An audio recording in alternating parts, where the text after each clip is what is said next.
तो बच्चों आज आप लोगों को मैं एनसीईआरटी डीप एनालिसिस की पार्ट 6 में सबको स्वागत करता हूं दिल से। और आज हम लोग कवर करेंगे एनसीईआरटी की पेज 5 से लेके पेज नंबर 9। तो आप लोग बोलोगे बेटा पेज नंबर 5 तो लास्ट क्लास में कवर हो चुका है, लेकिन अगर आप एनसीईआरटी को देखेंगे तो पेज 5 के नीचे जो टॉपिक स्टार्ट होता है जिसका नाम है बेटा आपका सोल्युबिलिटी, तो सोल्युबिलिटी टॉपिक जो है वो पेज नंबर 5 के नीचे से ही स्टार्ट होता है और जाके खत्म होता है पेज नंबर 9 पे। और सबसे बड़ी सुंदर बात यह है कि हम इसी टॉपिक मतलब इसी लेक्चर में हम हेनरीज लॉ को भी कवर करेंगे। आपको लग रहा है कि सर ओनली सोल्युबिलिटी पढ़ाएंगे, नहीं, सोल्युबिलिटी के अंडर में हेनरीज लॉ भी आता है, तो मैंने यहाँ पे मेंशन नहीं किया, लेकिन आज की क्लास में ही हेनरीज लॉ कवर करेंगे क्योंकि बहुत सारा क्वेश्चन कोई भी कंपिटिटिव एग्जाम बोलिए बेटा, बोर्ड के एग्जाम बोलिए, हेनरीज लॉ से सेट होता है। ठीक है, वो लोग क्वेश्चन आते हैं हेनरीज लॉ से। ठीक है, और मेन चीज है मेरा जो सबसे ऑल टाइम मेरा एक ही कोशिश रहता है कि बच्चों का टाइम वेस्ट कम हो और ज़्यादा चीज़ें सीखने को मिले। मैं आज सिर्फ थ्योरी डिस्कस नहीं करूंगा बेटा, कंसेप्चुअल बहुत सारा क्वेश्चन मैं आज डिस्कस करूंगा। उसमें बेटा असर्शन रीजन भी आएगा, जो जो चीज़ें मतलब जरूरी है मतलब एक बच्चे को कंप्लीट प्रिपरेशन के लिए सारा चीज़ें मैं आज की क्लास में मैं कवर करूंगा। तो बेटा टाइम वेस्ट ना करके सीधा जाते हैं हमारा टॉपिक पे। वीडियो को जितना मतलब बार हो सके बेटा वीडियो को अच्छी तरह से देखना, जरूरत पड़े तो उसको पीछे जाके रिवाइंड करके देखना, नोट्स जरूर बनाना, पहले से ही बोल दे रहा हूँ, सिर्फ बैठ के वीडियो मत देखो। आपको पता है कि यहाँ पे अगर आप जाओगे तो मेरा जो एप्लीकेशन है कैंप क्लासेस विद राहुल, यहाँ पे अगर आप जाओगे तो मैं दिखा देता हूँ, यहाँ पे है, यहाँ पे लिखा हुआ है। तो इस एप्लीकेशन पे अगर जाओगे तो आपको इस मैं जो भी पढ़ाऊंगा इसका पीपीटी जो है वो आपको नोट्स फॉर्म में पीडीएफ फॉर्म में आपको मिल जाएगा। मैं आपको सजेस्ट करूंगा कि आप पीपीटी पे मत जाइए, आप अपना खुद का हैंड रिटन नोट्स बनाइए, ये आपके लिए बहुत फायदेमंद रहेगा। ठीक है, हम पहले कंसेप्ट को समझते हैं, उसके बाद हम क्वेश्चन भी सॉल्व करेंगे। ठीक है, चलो बेटा स्टार्ट करते हैं। सबसे पहले देखो, सबसे पहले क्या लिखा हुआ, सबसे पहले यहाँ पे है सोल्युबिलिटी। मेरे को एक चीज बताओ, सोल्युबिलिटी क्या चीज है, सोल्युबिलिटी का डेफिनेशन क्या बोला? आप सभी को पता है सोल्युबिलिटी क्या होता है। जैसे कि आप लोग क्या बोलते हो, बचपन से क्या बोलते आ रहे हो कि जैसे कि आपने मान लीजिए ये तो मेरे पास वो नहीं है, क्या बोलते हैं, ये मेरा तो ट्रांसपेरेंट नहीं है इसलिए मैं आपको दिखा नहीं सकता। मान लीजिए इसके अंदर पानी है, तो अगर आप ग्लास बोतल में मतलब लेंगे तो आपको क्या पता चलेगा, एक पानी का बोतल है और पानी के बोतल में अगर आप क्या डालेंगे, उसमें थोड़ा मान लो शक्कर, जो भी मान लो सॉल्ट, घर में तो सॉल्ट अवेलेबल होता है, सबके घर में सॉल्ट नहीं होता, ऐसा कोई घर तो है नहीं सबके घर में सॉल्ट अवेलेबल होता है। तो आपने मान लीजिए एक ग्लास पानी लिया, उसमें आपने सॉल्ट यानी कि NaCl, सॉल्ट तो बेटा सब लोग बोलते हैं सॉल्ट नमक, लेकिन हम तो केमिस्ट्री के लोग हैं, हम लोग क्या बोलते हैं उसको, NaCl, सोडियम क्लोराइड। जैसे ही उसमें सोडियम क्लोराइड आप डालेंगे तो वो क्या होता है, सोडियम क्लोराइड, वो सोडियम क्लोराइड बेटा डिजोल्व होता है। क्या होता है, डिजोल्व होता है। और आपको आपके सामने और एक क्लियर पानी दिखता है, तो आप क्या बोलते हैं, अरे सर देखो ये सोडियम क्लोराइड इसमें डिजोल्व हो गया। तो ये जो प्रोसेस है उसको क्या बोलते हैं बेटा, सोल्युबिलिटी। तो सोल्युबिलिटी का मतलब होता है, सोल्युबिलिटी का मतलब डेफिनेशन को पहले समझिएगा। सोल्युबिलिटी का मतलब होता है, solubility is the maximum amount of, समझना बेटा ध्यान से, मैं इसको ब्लैक ही पेन ले लेता हूँ। ठीक है, सोल्युबिलिटी इज द मैक्सिमम, याद रखना, मैक्सिमम अमाउंट ऑफ सब्सटेंस। बेटा यहाँ पे सब्सटेंस की बात करूँ तो मैं पसंद करूंगा सब्सटेंस जो है यहाँ पे मैं लिखूंगा सल्यूट। हमारे लैंग्वेज में सब्सटेंस जो ऐड कर रहा हूँ वो क्या है बेटा, सल्यूट। ठीक है, या तो maximum amount of substance that can be dissolve in A given quantity of solvent eight a specific temperature and pressure. बेटा यही एक्चुअली डेफिनेशन होता है, इतना तक डेफिनेशन होता है। मैं अब समझाता हूँ इस टर्म, हर टर्म का मीनिंग क्या है। पहले सबसे पहले maximum amount of substance, maximum amount of substance का मतलब क्या है, आपने एक ग्लास पानी ले लिया, मतलब आपने सॉल्वेंट को फिक्स कर लिया, मतलब यहाँ पे जो सॉल्वेंट है उसको आपने क्या कर लिया बेटा, फिक्स कर लिया। अब एक ग्लास पानी में बेटा आपने 1 चम्मच पहले नमक मिलाया, बेटा 2 चम्मच मिलाया, आपको क्या लगता है 2 चम्मच 3 चम्मच, ऐसा जब आप ऐड करते जाएंगे आपको क्या लगता है कि जितना आप ऐड करोगे सारा कुछ इसमें डिजोल्व हो जाएगा? ना, डिजोल्व नहीं होगा। वो डिपेंड करता है, वो बहुत सारा कंडीशन के ऊपर डिपेंड करता है, लेकिन आपको ये एक्सपेरिमेंट तभी करना चाहिए जब आपका टेम्परेचर फिक्स हो। तो अगर एक पर्टिकुलर आप इस रूम पे एक्सपेरिमेंट करोगे तो इस रूम पे फिलहाल जो टेम्परेचर है वो फिक्स्ड है, ऑलमोस्ट हम मान के चले वो फिक्स्ड है, प्रेशर भी क्या है, फिक्स्ड है। अब क्या हो रहा है कि एक पर्टिकुलर टेम्परेचर और प्रेशर में अगर आप कोई भी सल्यूट को एक पर्टिकुलर सॉल्वेंट में यानी कि पानी में, हम सॉल्वेंट को यहाँ पे पानी ही कंसीडर कर रहे हैं, पानी में मिला रहे हो, तो वो सोल्युबिलिटी वो चीज़ होता है कि मैक्सिमम कितना उसमें आप मिला सकते हो, मैक्सिमम कितना आप इसमें डिजोल्व करा सकते हो। सिंपल सी बात है, आपने 1 चम्मच डिजोल्व किया, 2 चम्मच किया, ठीक है। उसके बाद अगर ये सोल्यूशन क्योंकि सोल्यूट ऐड होने के बाद सॉल्वेंट के साथ ये जो बन रहा है वो क्या है, सोल्यूशन। अगर वो सोल्यूशन सैचुरेटेड हो गया उसके बाद क्या होगा, आपको नीचे नमक दिखने लगेगा, आपको नीचे क्या होगा, नमक दिखने लगेगा कि ये सब नमक नमक एक बार सिस्टम सेचुरेटेड हो गया, सोल्यूशन सेचुरेटेड हो गया, उसके बाद फर्दर आप कितना भी नमक यानी कि सल्यूट आप ऐड करें, वो सल्यूट बेटा सोल्यूबल नहीं होगा, वो सल्यूट सोल्यूबल नहीं होगा। तो ये डेफिनेशन नहीं होता, डेफिनेशन ये बोलता है कि सोल्यूबिलिटी जो होता है, टर्म होता है, वो मैक्सिमम अमाउंट ऑफ सब्सटेंस यानी कि सल्यूट जो एक गिवन क्वांटिटी ऑफ सॉल्वेंट में स्पेसिफिक टेम्परेचर एंड प्रेशर को कांस्टेंट रखते हुए डिसॉल्व होगा, उसी को ही बोलते हैं सोल्युबिलिटी। इसी को क्या बोलते हैं, सोल्युबिलिटी। अब सोल्युबिलिटी कहाँ पे एसेंशियल है क्या नहीं है वो आपका है, वो आप लोग पढ़ लेना, ठीक है। तो ये मैंने समझा दिया कि सोल्युबिलिटी चीज क्या होता है, ठीक है। अब यहाँ पे आते हैं नेक्स्ट कंसेप्ट जो है solubility of solid in a liquid. अब देखो इसमें मैं एक चीज बताना चाहता हूँ आपको कि ये चैप्टर का जो नाम है बेटा, ध्यान से समझिएगा, ये चैप्टर का जो नाम है वो लिक्विड सोल्यूशन। इसमें हमारे पास क्या पता है बेटा, हमारे पास पता है कि सर सोल्यूट और हमारे पास है सॉल्वेंट, हमारे पास सॉल्वेंट, ये जब दोनों मिलता है तो क्या बनता है बेटा, सोल्यूशन। क्या बनता है बेटा, सोल्यूशन बनता है कि नहीं। अब सिस्टम ये है कि इस केस चैप्टर में हमने क्या कर दिया, इस सॉल्वेंट को कर दिया फिक्स्ड, यानी कि सॉल्वेंट हमारा हो गया लिक्विड, सॉल्वेंट हमारा हो गया लिक्विड। लेकिन सोल्यूट यहाँ पे हम जब सोल्युबिलिटी को पढ़ेंगे, एक बार सोल्यूट हम लेंगे बेटा सॉलिड, और एक बार हम सोल्यूट लेंगे गैस। क्या लेंगे, गैस। अब क्या होता है, जब सोल्यूट गैस होगा और सॉल्वेंट लिक्विड होगा, ये जो केस आपके सामने आएगा, उस पर्टिकुलर केस को हम बोलेंगे हेनरीज लॉ, ठीक है। हेनरीज लॉ में हम जब सोल्यूट को कंसीडर करते हैं गैस, हमने नहीं किया एक्चुअली, उन्होंने किया था, सोल्यूट को गैस एंड सॉल्वेंट को लिक्विड, मतलब solubility of gas in liquid को जिन्होंने स्टडी किया था, उन्होंने जो लॉ दिया था वही था हमारा हेनरीज लॉ, जो अब आगे आएगा। तो हम दो केस यहाँ पे आ रहा है कि हमारा सॉल्वेंट हो गया फिक्स्ड यानी कि लिक्विड, और सोल्यूट एक बार सॉलिड और एक बार गैस। तो हम लोग एक बार देखेंगे कि solubility of solid in liquid में क्या मतलब बिहेवियर होता है, क्या होता है। इसका परफेक्ट एग्जांपल आप क्या बोलेंगे, सर सोडियम क्लोराइड जो सॉलिड है उसको आप डिसॉल्व कर रहे हो पानी में, तो ये वाला केस हो गया पहला वाला केस, जहाँ पे सोडियम क्लोराइड को आप पानी में क्या कर रहे हो बेटा, डिसॉल्व कर रहे हो, पानी में आप डिसॉल्व कर रहे हो, मतलब सॉलिड इन लिक्विड, मतलब solute solid and solvent liquid. अगर आप गैस को लिक्विड में कर रहे हो, यानी कि मान लो आप जो कोल्ड ड्रिंक्स वगैरह पीते हो, उसमें क्या होता है बेटा, कार्बन डाइऑक्साइड होता है, उसमें आपका कार्बन डाइऑक्साइड होता है, कार्बन डाइऑक्साइड को आप डिसॉल्व कर रहे हो किसमें, पानी में। तो ये कौन सा वाला केस हो गया, गैस इन लिक्विड वाला केस, ये गैस इन लिक्विड वाला केस हो गया। तो आपके सामने दो केस है, दो मतलब केस हम स्टडी करेंगे, एक सॉलिड इन लिक्विड और एक गैस इन लिक्विड। पहला वाला सॉलिड इन लिक्विड, दूसरा वाला gas in liquid, that is our Henry's law. बात समझ आ गया। तो देखते हैं एक एक करके हमारे सामने। सबसे पहले क्या दिया हुआ कि solubility of solid in liquid, यानी कि इसका सिंपल सा मीनिंग है, सिंपल सा मीनिंग है कि आप यहाँ पे क्या करने जा रहे हो, आप यहाँ पे सॉलिड यानी कि नमक या चीनी जो भी बोलो आप, शुगर, आप नमक को पानी में डिसॉल्व कर रहे हो। तो इस प्रोसेस को अगर आप दिमाग में ये चीज रखेंगे कि हम नमक को पानी में डिसॉल्व कर रहे हैं, तो आपके लिए चीजों को सीखना या चीजों को डाइजेस्ट करना आसान होगा। क्योंकि जब भी मैं सॉल्यूट बोलूंगा, जब भी मैं सॉल्वेंट बोलूंगा, आपको दिमाग में तो एक चीज फिक्स होना चाहिए कि सॉल्यूट के हिसाब मतलब तौर पे हम इसको किसको कंसीडर किए, हमने सॉल्ट लिया यानी कि नमक लिया, एंड सॉल्वेंट हमने किसको लिया, हमने पानी को लिया। बात समझ में आ रहा है। और एक चीज मैं बीच में बता देता हूँ, ये जो पीपीटीज मैंने डिजाइन किया, ये पीपीटी डिजाइन करने से पहले मैंने कुछ चीज मैंने सोचा कि बच्चे को ऐसा लगना चाहिए कि सर ने 1 घंटे का लेक्चर में सर ने 3 घंटे का चीजें पढ़ा दिया। ये बच्चे को पता होना चाहिए।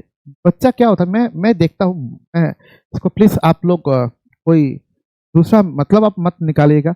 मैं ऐसा देखता हूँ सर कि बच्चे, कल ही एक बच्चे ने मेरे को, कल ही शाम को एक बच्चा बोल रहा था, मैंने इसने कुछ बैकलॉग के बारे में बोला था, और ये कोई सब्जेक्ट का वो कर रहा है, कोई ऑनलाइन प्लेटफॉर्म से वो पढ़ रहा है। तो उसने बोला कि सर लाइव क्लास, वो ऑनलाइन प्लेटफॉर्म में वो लाइव क्लास है, उसका रिकॉर्डेड फॉर्म में वो लेक्चर देखता है। तो उसने बोला कि मैंने बोला ये चैप्टर ऐसा कर ले, ये चैप्टर ऐसा, मैंने उसको एक रोड मैप में बता के दे रहा था। उसने बोला कि सर देखिए सर, इसके ऊपर 10 लेक्चर, इसके ऊपर 15 लेक्चर, 20 लेक्चर, इतना ज़्यादा लेक्चर, 1.5 घंटे का लेक्चर है एक, मैं कैसे ख़त्म करूँगा। तो यहाँ से मैंने बोला ऐसा है क्या, और मेरे को आइडिया नहीं है क्योंकि मैंने मतलब कभी ऑनलाइन से स्टडी किया नहीं है, तो मुझे उतना आइडिया नहीं है कि एक्चुअली क्या होता है पेड प्लेटफॉर्म में। तो मैंने निकाला, तो मैंने वहाँ पे देखा कि शुरुआत की मतलब 1.5 घंटा का मान लीजिए लेक्चर है, शुरुआत की 15 मिनट मैंने लास्ट देखा था 19 मिनट तक टीचर ने कुछ स्टार्ट ही नहीं किया। मतलब इंट्रोडक्शन चल रहा है, हाय हेलो बच्चे, बातें, मोटिवेशन, ठीक है मोटिवेशन जरूरी है, मैं भी मानता हूँ, लेकिन वो चल रहा है, ये सब चीज़ें चल रहा है। तो 19 मिनट हो गया बस पहला टॉपिक स्टार्ट करते करते। फिर टॉपिक के बीच बीच में एक क्वेश्चन में मान लीजिए एक सॉलिड एक एग्जांपल सफिशिएंट है। सॉलिड मतलब एक अच्छा क्वालिटी का एक एग्जांपल दे दो तो कोई भी बच्चा वो समझ लेगा। उसमें 5-6 टाइप का एग्जांपल्स, फिर उसमें मैं देख पा रहा हूँ कि कुल मिला के जो कंटेंट 2 घंटे का कंटेंट वो 20 मिनट का कंटेंट नहीं है। तो ऐसा हो क्या रहा, तो नंबर ऑफ मतलब लेक्चर वीडियोस एंड आपका ड्यूरेशन बहुत ज़्यादा बढ़ रहा है, लेकिन अंदर खास कुछ कंटेंट ऐसा है नहीं। तो बच्चा पहले ही डर गया, पहले ही बच्चा डर गया कि भाई इतना ज़्यादा है। लेकिन यहाँ पे अगर मैं कोशिश करता हूँ, मैं जिस टाइप का मैं पीपीटीज बनाता हूँ, पीपीटीज बनाते वक्त मैं ऐसा सोचता हूँ कि जो चीज़ें मैं यहाँ पे लिख लिख के बर्बाद करूँगा, टाइम बर्बाद करूँगा, वो चीज़ मैं पहले से ही लिख लेता हूँ, पहले से मैं टाइप कर लेता हूँ। जिस चीज़ को मेरे डायग्रामेटिकली मेरे को समझाना चाहिए वो चीज़ मैं समझा पाता हूँ, मतलब समझाता हूँ।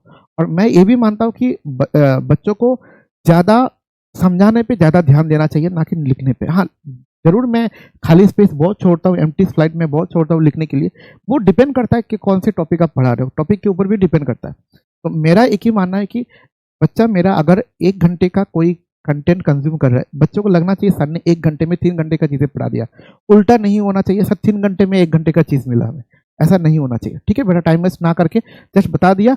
और आगे आने वाले जो स्लाइड्स आएंगे उसमें बहुत सारे थियोरेटिकल क्वेश्चंस भी होंगे, कंसेप्चुअल क्वेश्चन, उसका भी मैं खुद सॉल्व करता हूँ, प्लस एक मैं आपके लिए भी एक सोल्यूशन, दूसरा सोल्यूशन भी लगता हूँ आपके लिए, ताकि जब आप उसको पॉज करके देखोगे तब आपको भी कुछ एक्स्ट्रा इन्फॉर्मेशन वगैरह मिल जाए और टाइम वेस्ट भी कम हो। ठीक है, तो देखो सबसे पहले solubility of solid in liquid, मतलब हम लोगों का इस केस में सॉल्यूट जो है बेटा वो क्या है, सॉल्यूट जो है वो आपका सॉलिड है एंड आपका सॉल्वेंट है वो लिक्विड है। वो क्या क्या फैक्टर के ऊपर डिपेंड करता है वो हम एक एक करके स्टडी करेंगे। सबसे पहला फैक्टर क्या है बेटा, यहाँ पे क्या बोला, सबसे पहला factor is nature of solute and solvent. Solute के नेचर एंड सॉल्वेंट की नेचर के ऊपर क्या होता है, वो सोल्युबिलिटी डिपेंड करता है। The solubility of A solid in a liquid is largely depend on the type of the intermolecular force of attraction. ये बहुत ही इंपॉर्टेंट है। इंटरमोलिकुलर मतलब दो अलग अलग, इंटरमोलिकुलर मतलब दो अलग अलग मॉलिक्यूल के बीच में इंटरेक्शन। इंटरमोलिकुलर में यहाँ पे क्या मीन कर रहा है बेटा, एक होगा आपका सोल्यूट और दूसरा होगा आपका सॉल्वेंट। द सॉल्वेंट और सोल्यूट के बीच में जो इंटरेक्शन होगा, ठीक है, बीच में जो इंटरेक्शन होगा इसी को यहाँ पे बोला कि आपका इंटरमोलिकुलर फोर्स ऑफ इंटरेक्शन। यही इंटरेक्शन डिसाइड करेगा कि कौन कितना सोल्यूबल होगा, ठीक है, बात समझ में आ रहा है। तो इंटरेक्शन को हम स्टडी करेंगे। यहाँ पे क्या दिया हुआ है कि पोलर सोल्यूट, क्या बोला बेटा, polar solute and polar solvent. इसमें क्या चीज़ है कि पोलर सोल्यूट पोलर सॉल्वेंट में ज़्यादा सोल्यूबल होता है। अब एक चीज़ मैं बताता हूँ, एक आपका लाइन आता है, स्टेटमेंट आता है, क्लास 11 से आप लोग सुनते आ रहे हो कि लाइक डिजॉल्व लाइक। क्या होता है बेटा, लाइक डिजॉल्व लाइक, मतलब सिंपल सी बात है बेटा, हमारा जो दोस्ती भी होता है ना तो वो अपने अपने लेवल की लोगों के साथ होता है बेटा। सिंपल सी बात है, आपको लगता है कि अंबानी खानदान की कोई आके मेरे साथ दोस्ती करेगा? नो, कभी नहीं करेगा। ठीक है, तो सिंपल सी बात है, मेरे दोस्त लोग मोस्टली, मेरे जो दोस्त लोग हैं जो 100% बोल सकते हो या मोस्टली मेरे दोस्त लोग टीचर्स ही है। मतलब हम लोग टीचर, ये आप भी टीचर मैं भी टीचर, तो हमारा बीच में एक अलग सा बॉन्डिंग होता है। मैं भी वो दूसरे सब्जेक्ट का भी क्यों ना हो, जरूरत नहीं कि केमिस्ट्री हो, तो हम physics mathematics even other stream के टीचर्स के साथ भी हमारा अच्छा रिश्ता है। तो क्या होता है, हमारा जो दोस्ती होता है वो हमारे जैसा लोगों के साथ ही होता है। ठीक है, तो जैसे कि ये रियलिटी है, आपका दोस्त हमेशा आपके जैसा ही होता। तो यहाँ पे भी ये बात, केमिस्ट्री में भी ये बात बहुत ज़्यादा वैलिड है कि लाइक डिजर्व्स लाइक, यानी कि दोस्ती हमेशा इक्वल लेवल में ही होता है। मतलब पोलर सोल्यूट हमेशा पोलर सॉल्वेंट में ही सोल्यूबल होगा। फिर से बता रहा हूँ, पोलर सोल्यूट हमेशा पोलर सॉल्वेंट में ही सोल्यूबल होगा। नॉन पोलर सोल्यूट हमेशा नॉन पोलर सॉल्वेंट में ही ज़्यादा सोल्यूबल होगा। मतलब पोलर के साथ अच्छा इंटरेक्शन, नॉन पोलर के साथ अच्छा इंटरेक्शन, अमीर के साथ ज़्यादा अच्छा इंटरेक्शन, गरीब के साथ ज़्यादा इंटरेक्शन। मैं यहाँ पे किसी को अमीर गरीब नहीं बोल रहा हूँ, सिर्फ मैं समझाने की कोशिश कर रहा हूँ। ऐसा बहुत कम मिलता है कि एक अच्छा अमीर के साथ कोई अच्छा गरीब का अच्छा रिश्ता है, ये बहुत रेयर केस है। एक्सेप्शन हर जगह पे होता है, मे भी हो भी सकता है। ठीक है, मैं जस्ट आपको इसको प्लीज उसको और कोई डायरेक्शन से ना देखे, मैं जस्ट टॉपिक को समझाने के लिए मैंने आपको जो इन जनरल जो चीज़ होता है उसके बारे में मैंने आपको बताया। बात हजम हो रहा है, शायद आपको पूरा समझ में आ रहा है। मैं यहाँ पे स्पेस इसलिए छोड़ा कि ताकि मैं चीज़ों को मैं समझा पाऊँ। सबसे पहले मैं यहाँ पे हम लोग जो देख रहे हैं ना, हम लोग देख रहे कंटेनर में, बेटा कंटेनर में होगा सॉल्वेंट, कंटेनर में होगा आपके सामने बेटा सॉल्वेंट। यहाँ पे सॉल्वेंट जो है उसको हमने नो डाउट हमने पानी मैंने कंसिडर किया, और पानी एक लिक्विड होता है। पानी क्या होता है बेटा? लिक्विड होता है। दूसरा, यहाँ पे जो सल्यूट आ रहा है, यहाँ पे जो सल्यूट आ रहा है वो सल्यूट यहाँ पे सॉलिड होगा, और ये सॉलिड हमने माना बेटा सॉल्ट, ये सॉलिड माना सॉल्ट, यानी कि NaCl। ये सॉलिड को हमने माना सॉल्ट, यानी कि NaCl। ठीक है। अब यहाँ से क्या हमें यहाँ से क्या देखने को मिल रहा है? ये देखने को मिल रहा है इस एक सॉल्यूट जो सॉलिड है वो सॉल्वेंट यानी कि लिक्विड में सोल्यूबल होने जा रहा है, यानी मतलब हो रहा है। अब क्यों सोडियम क्लोराइड वाटर में अच्छा सोल्यूबल होता है, ये उनके नेचर के ऊपर डिपेंड करता है बेटा। सबसे पहले NaCl, आपको पता है बेटा NaCl में Na+Cl- होता है, प्लस माइनस होता है। ठीक है, Na+Cl- होता है, आपको पता है सॉल्ट है तो Na+- होगा इसमें। और दूसरा बेटा वाटर जो है ऐसा होता है, वाटर जो है ऐसा होता है। आप सभी को ये बात जरूर मालूम है कि वाटर में हाइड्रोजन और ऑक्सीजन के बीच में ऑक्सीजन इज मोर इलेक्ट्रोनेगेटिव। अगर पीरियोडिक टेबल में जाओगे तो लेफ्ट टू राइट क्या होता है बेटा? इलेक्ट्रोनेगेटिविटी इंक्रीज होता है, तो ऑक्सीजन आपको राइट साइड में मिलेगा पीरियोडिक टेबल का, इसलिए ऑक्सीजन का इलेक्ट्रोनेगेटिविटी हाइड्रोजन से कई गुना ज्यादा है। तो क्या होगा? ऑक्सीजन का एक जनरल टेंडेंसी रहेगा to pull the shared pair electron towards itself. ये होता है, ये इलेक्ट्रोनेगेटिविटी का डेफिनेशन होता है। तो ऑक्सीजन का हमेशा टेंडेंसी रहेगा ये जो इलेक्ट्रॉन कोवेलेंट बॉन्ड जो फॉर्म हुआ, इनके बीच में जो इलेक्ट्रॉन पेयर है वो अपने साइड वो खींचने की कोशिश हमेशा ऑक्सीजन करेगा, क्योंकि ऑक्सीजन इज मोर इलेक्ट्रोनेगेटिव।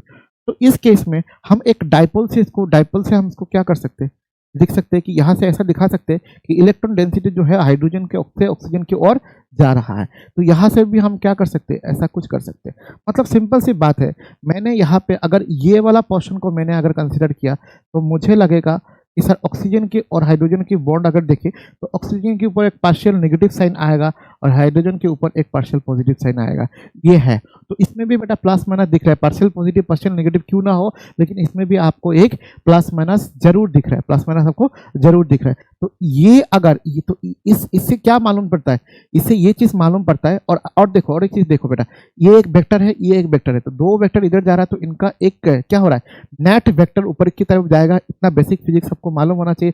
दो वेक्टर इधर जा रहा है तो उसका नेट रिजल्टेंट वेक्टर ऊपर की तरफ होगा।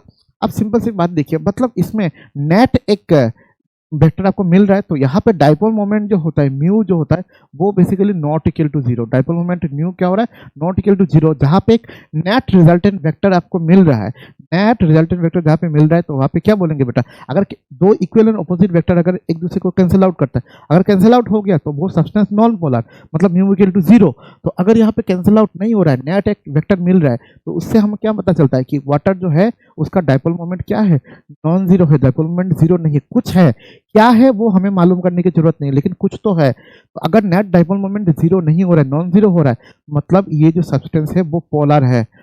वो क्या है, पोलर है। इसमें एक नेट पोलरिटी है, मतलब नेट एक प्लस माइनस चार्ज इसमें होगा।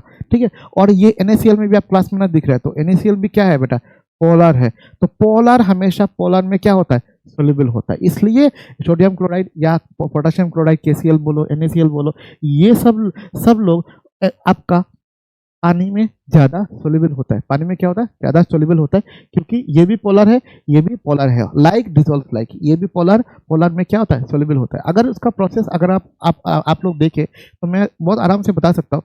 जैसे कि मैंने बोला हमारे पास ऑक्सीजन है और हाइड्रोजन है, इसको यहाँ पे प्लस माइनस है ना, इसको हम डाइपोल कंसिडर करते हैं। जैसे कि यहाँ पे क्या बोला, डेल पॉजिटिव और यहाँ पे बोला डेल नेगेटिव, तो इसको हम ऐसा कंसिडर करेंगे कि ये प्लस ये माइनस। ये बेसिकली क्या है, ये वाटर का जो H और ऑक्सीजन को और हाइड्रोजन को दिख रहा है, प्लस वाला हाइड्रोजन माइनस वाला ऑक्सीजन। ठीक है, तो जैसे ही सोडियम क्लोराइड है बेटा, सोडियम क्लोराइड के बीच में बहुत अच्छा फोर्स ऑफ अट्रैक्शन। कभी भी एग्जाम में NaCl को ऐसा गलती से भी मत दिखाना ये कोवेलेंट बॉन्ड नहीं है, ये कोवेलेंट बॉन्ड नहीं है, ये आयनिक बॉन्ड है। आयनिक बॉन्ड में नॉन डायरेक्शनल होते हैं, एंड ये आपका प्लस माइनस फॉर्म में लिखते हैं, मतलब एक सोडियम के चारों तरफ क्लोरीन। एक सोडियम के चारों तरफ क्या प्रेजेंट होगा बेटा, आपका क्लोरीन प्रेजेंट होगा। बात समझ में आ रहा है? अब ध्यान से अगर देखोगे तो एक चीज पता चलेगा, Na+ और Cl-, बेटा ये प्लस माइनस है तो इनके बीच में अच्छा खासा क्या है, अट्रैक्शन है, अच्छा खासा अट्रैक्शन है, और इनको तोड़ने के लिए हमें काफी ज्यादा मेहनत करना पड़ता है, काफी हमें एनर्जी देना पड़ता है। अब हमने क्या किया, इसके चारों तरफ अगर हमने वाटर लिया तो वाटर का ये प्लस माइनस है ना, तो अगर लेंगे तो देखो Na+ के चारों तरफ वाटर अपना कौन सा वाला एंड भेजेगा, कौन सा वाला एंड भेजेगा, वाटर अपना नेगेटिव वाला एंड भेजेगा, मतलब हाइड्रोजन वाला जो एंड है वो इसके चारों तरफ भेजेगा। तो क्या हो रहा है, ये नेगेटिव पॉजिटिव, क्या हो रहा है, नेगेटिव पॉजिटिव, क्या हो रहा है, नेगेटिव पॉजिटिव, नेगेटिव पॉजिटिव। और क्लोरीन की तरफ वो कौन भेजेगा, क्लोरीन की तरफ ये नेगेटिव वाला एंड भेजा, क्योंकि सोडियम पॉजिटिव मतलब ऑक्सीजन वाला एंड भेजा, ऑक्सीजन नेगेटिव एंड कौन सा है, ऑक्सीजन है, तो सोडियम के चारों तरफ वाटर ने अपना ऑक्सीजन वाला एंड भेजा, ऐसे ही भेजा, मतलब ऑक्सीजन हाइड्रोजन हाइड्रोजन, मतलब ये वाला, तो इसको मैंने ऐसे दिखा रहा हूँ, ठीक है। और क्लोरीन नेगेटिव है, इसके चारों तरफ कौन भेजेगा, हाइड्रोजन वाला, यानी कि पॉजिटिव वाला एंड भेजेगा। तो क्या होता है, ये पॉजिटिव नेगेटिव, ये पॉजिटिव नेगेटिव, क्या होगा, पॉजिटिव नेगेटिव, पॉजिटिव नेगेटिव। ऐसे क्या होगा कि अब पहले सोडियम और क्लोरीन के बीच में क्या था, अट्रैक्शन था। तो पहले हमारे केस में क्या था बेटा, पहला रिएक्शन में क्या, NaCl सॉलिड, मतलब Na+Cl- ये सॉलिड है, और हमने इसको मिलाया पानी में, इसको किसमें मिलाया, पानी में। जैसे कि सिंपल सी बात है बेटा, ऐसा कंटेनर में कौन था, ऐसा कंटेनर में पहले था मान लो NaCl सॉलिड है, इसमें हमने क्या कर दिया, पानी डाल दिया। उल्टा भी कर सकते हो, पानी में NaCl भी डाल सकते हो, दोनों घुमा फिरा के बात क्या होता है, सेम होता है। जैसे ही आपने सॉलिड NaCl के साथ पानी को मिलाया, एक्चुअली क्या हो रहा है, देखो यहाँ पे एक सोडियम और क्लोरीन के बीच में अट्रैक्शन था। अब इस सोडियम को अट्रैक्ट करने के लिए बहुत सारा पानी उसके सराउंडिंग में आ गया, और वो पानी आपका नेगेटिव एंड लेके आया, ताकि सोडियम को क्या कर रहा है, अट्रैक्ट कर रहा है। सिंपल सी बात है, सिंपल सी बात है। आप मान लीजिए ऐसा होता है कि मैं क्या हुआ, मैं नहीं बोल सकता यहाँ पे, मैं अपने आप को कैसे एग्जांपल में दूँ। मैं सिंपल सी बात आपको एक चीज याद दिलाता हूँ, मतलब याद नहीं, आपको समझाता हूँ। जैसे कि ये सोडियम प्लस है और ये क्लोरीन माइनस है, समझ ना, ये प्लस माइनस है तो उनके बीच में नेचुरल अट्रैक्शन तो है, इसलिए वो एक दोनों के साथ जुड़े हुए और सॉलिड फॉर्म में है, बहुत स्टेबल भी है। जैसे ही आप पानी में दोगे, एक सोडियम के चारों तरफ इतना सारा पानी आ गया, तो उस सोडियम प्लस को बहुत सारा पानी उसको क्या कर रहा है बेटा, अट्रैक्ट कर रहा है। तो ये क्लोरीन को भी बहुत सारा पानी का जो पॉजिटिव एंड है उसको अट्रैक्ट कर रहा है। तो धीरे धीरे उनके बीच में जो अट्रैक्शन था, वो अट्रैक्शन क्या हो रहा है, धीरे धीरे खत्म हो रहा है, धीरे धीरे क्या हो रहा है, खत्म हो रहा है। इनके बीच में जो अट्रैक्शन था वो धीरे धीरे क्या हो रहा है बेटा, खत्म हो रहा है।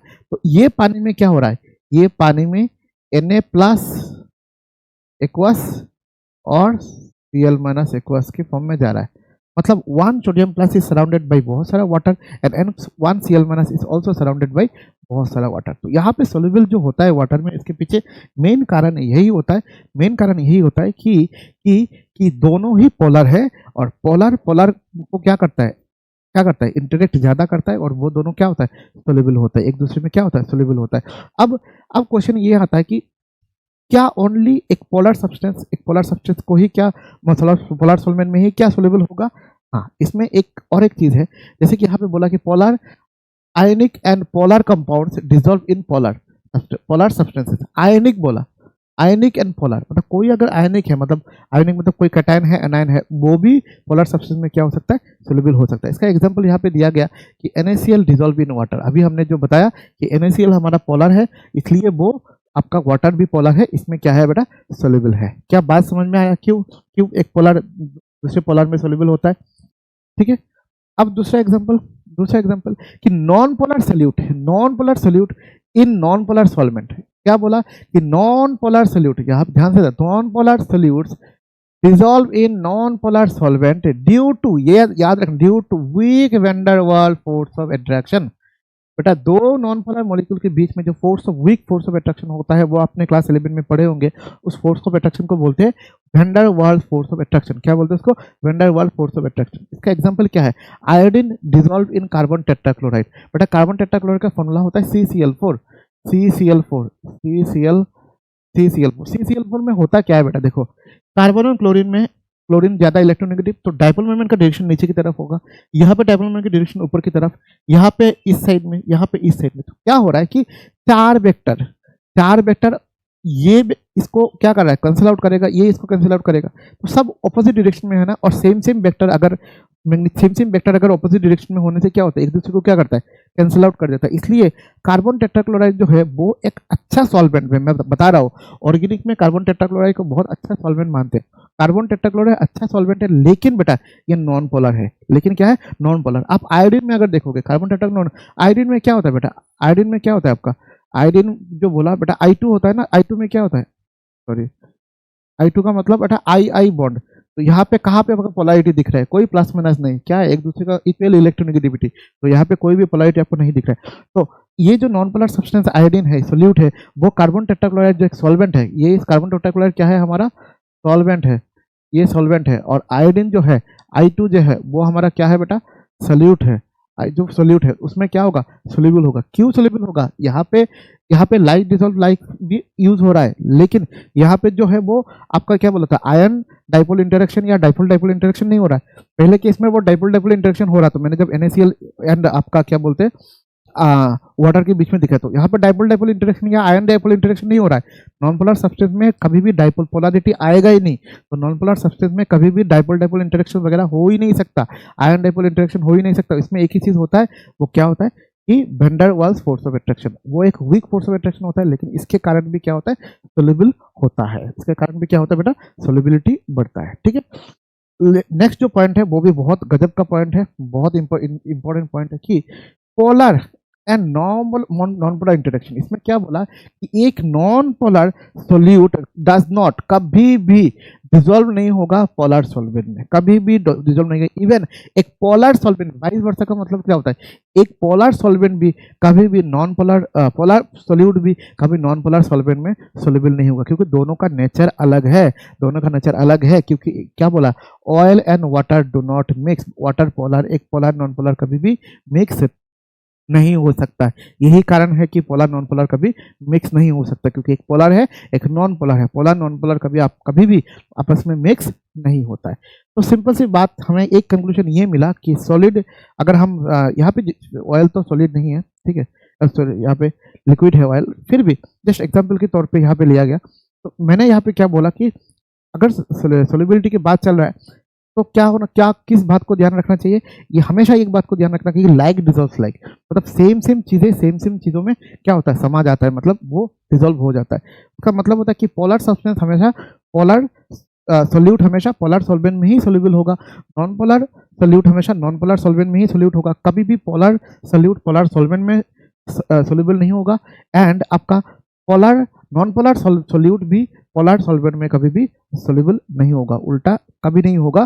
दोनों का नेचर सेम होना चाहिए, वो किसी भी फेज में क्यों ना हो, नेचर हमेशा क्या होना चाहिए, सेम होना चाहिए। बट पोलर है कि नहीं कैसे निकालते, नेट डाइपोल मोमेंट से। अगर नेट डाइपोल मोमेंट है तो नेट डाइपोल मोमेंट आपको मिल रहा है, मतलब वेक्टर एक दूसरे को कैंसिल नहीं कर रहा है, नेट डाइपोल मोमेंट आपको मिल रहा है, तो ये सब्सटेंस पोलर है। अगर एक दूसरे को कैंसिल करने के बाद कोई भी नेट डाइपोल मोमेंट नहीं मिल रहा है, तो ये सब्सटेंस नॉन पोलर है। ये बहुत आसान तरीका है, ठीक है। अब देखो, ऐसा नहीं कि खत्म हो गया बेटा, इसके ऊपर हम क्वेश्चन भी चर्चा करेंगे, ठीक है, क्वेश्चन भी चर्चा करेंगे। आपको क्वेश्चन के टाइम पे भी आपको कई सारा कंसेप्ट नया जानने को मिलेगा, ठीक है। थोड़ा पानी पी लेना चाहिए, ठीक है ना।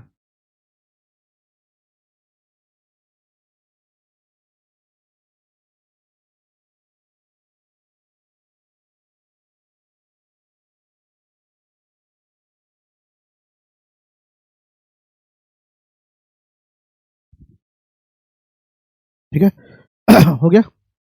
अब नेक्स्ट में जाते हैं। यही एक चीज है जो बच्चों को समझने में दिक्कत होता है, और इसी को मैं बहुत ही टाइम लेके आराम से समझाऊंगा। यही चीज आपको समझना है, ठीक है। सबसे पहले effect of temperature, effect on endothermic dissolution, मतलब अगर रिएक्शन एंडोथर्मिक हो, बेटा ये क्लास 11 थर्मोडायनामिक्स में आप लोगों ने पढ़ चुके हो कि एंडोथर्मिक एक्सोथर्मिक रिएक्शन क्या होता है।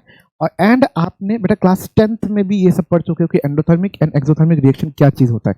ये आपका क्लास 10 में भी है, और ये आपका क्लास 11 में भी आपने पढ़ चुके हो, ठीक है। सबसे पहले एंडोथर्मिक रिएक्शन वो रिएक्शन होता है जहां पे आपको हीट अलग से, हीट एनर्जी आपको अलग से देना पड़ेगा रिएक्शन को करवाने के लिए। और जहाँ पे डेल एच वैल्यू जो होता है, डेल एच वैल्यू जो होता है एंडोथर्मिक रिएक्शन में, ध्यान से रखना, डेल एच वैल्यू क्या होता है, पॉजिटिव होता है। और एक्सोथर्मिक रिएक्शन, ये एंडोथर्मिक वाला हो गया। एक्सोथर्मिक रिएक्शन वो रिएक्शन होता है जहाँ पे हीट इवॉल्व होता है, यानी कि हीट रिलीज होता है। और यहाँ पे बेटा आप 11 में, क्लास 11 में पढ़े कि डेल एच वैल्यू क्या होता है बेटा, नेगेटिव होता है। यहाँ पे डेल एच वैल्यू आपका क्या होता है, नेगेटिव होता है। ये बात याद रखना। डेल एच वैल्यू अगर याद नहीं भी रखोगे फिर भी दिक्कत नहीं है बेटा, लेकिन आपको एटलीस्ट बेसिक डेफिनेशन आपको याद होना चाहिए कि एंडोथर्मिक रिएक्शन वो रिएक्शन है जहां पे आपको रिएक्शन को करवाने के लिए आपको हीट देना पड़ेगा, आपको एनर्जी देना पड़ेगा। रिएक्शन एनर्जी एब्जॉर्ब करेगा। लेकिन एक्सोथर्मिक रिएक्शन वो रिएक्शन है जहां पे रिएक्शन जो है वो हीट, यानी कि हीट एनर्जी वो रिलीज करेगा, इवॉल्व होगा, वहां पे एब्जॉर्ब नहीं होगा। क्या यह बात क्लियर है? जरूर ये बात क्लियर होना चाहिए।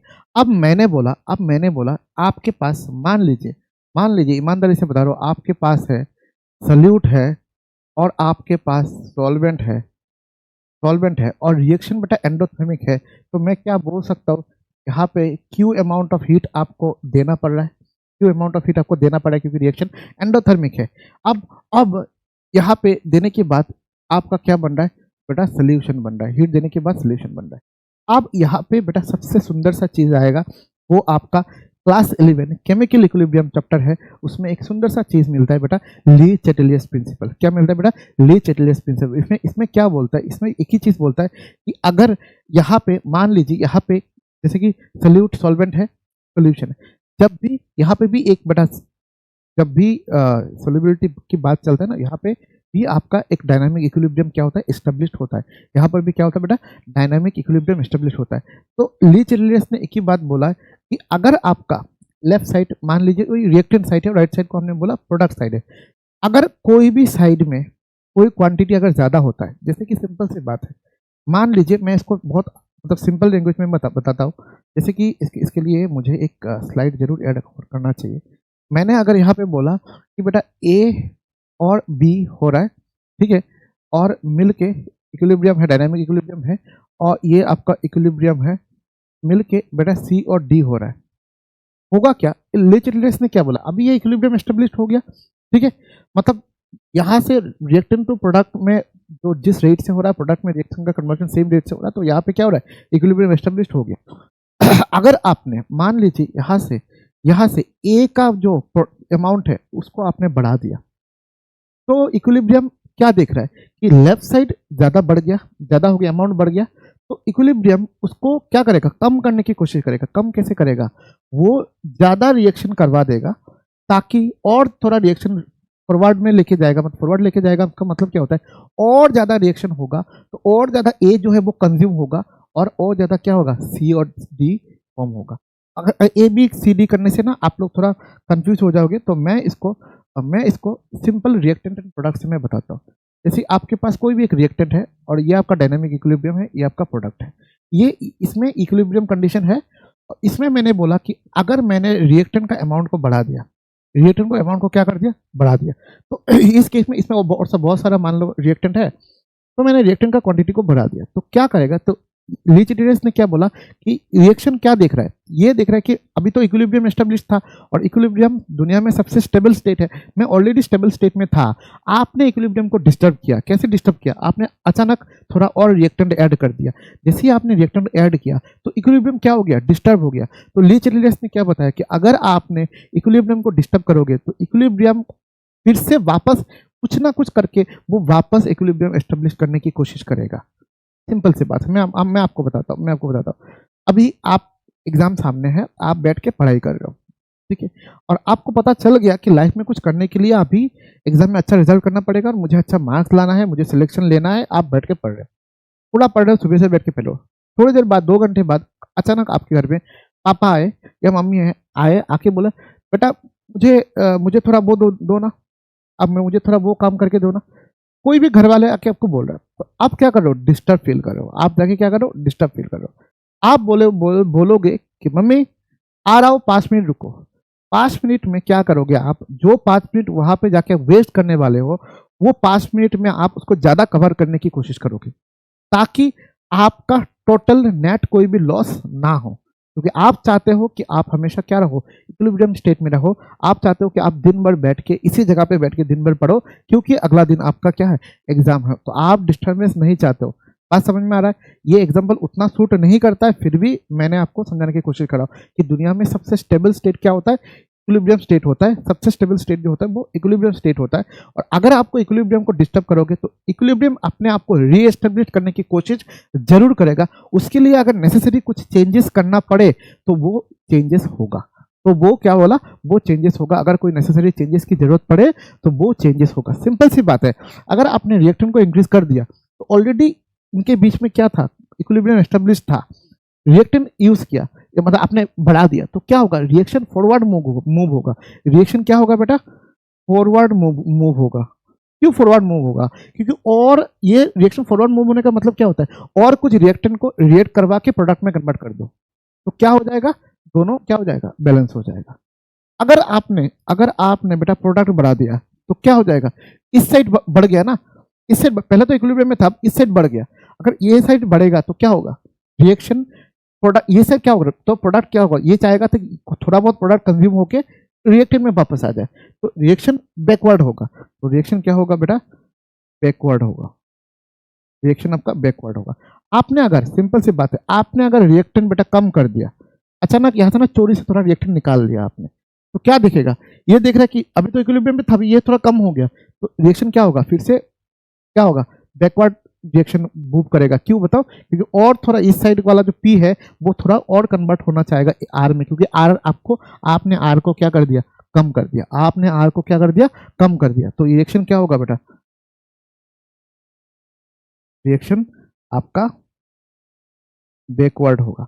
आपने इस बार चालाकी करके बेटा, आपने इस बार चालाकी करके पी को थोड़ा क्या कर दिया, पी को थोड़ा कम कर दिया, पी को थोड़ा कम कर दिया। तो अब इस केस में क्या होगा बताओ, पी कम हो गया, मतलब इस साइड कम हो गया। तो पहले तो इक्विलिब्रियम था, आपने इक्विलिब्रियम को डिस्टर्ब कर दिया क्योंकि आपने पी को कम कर दिया।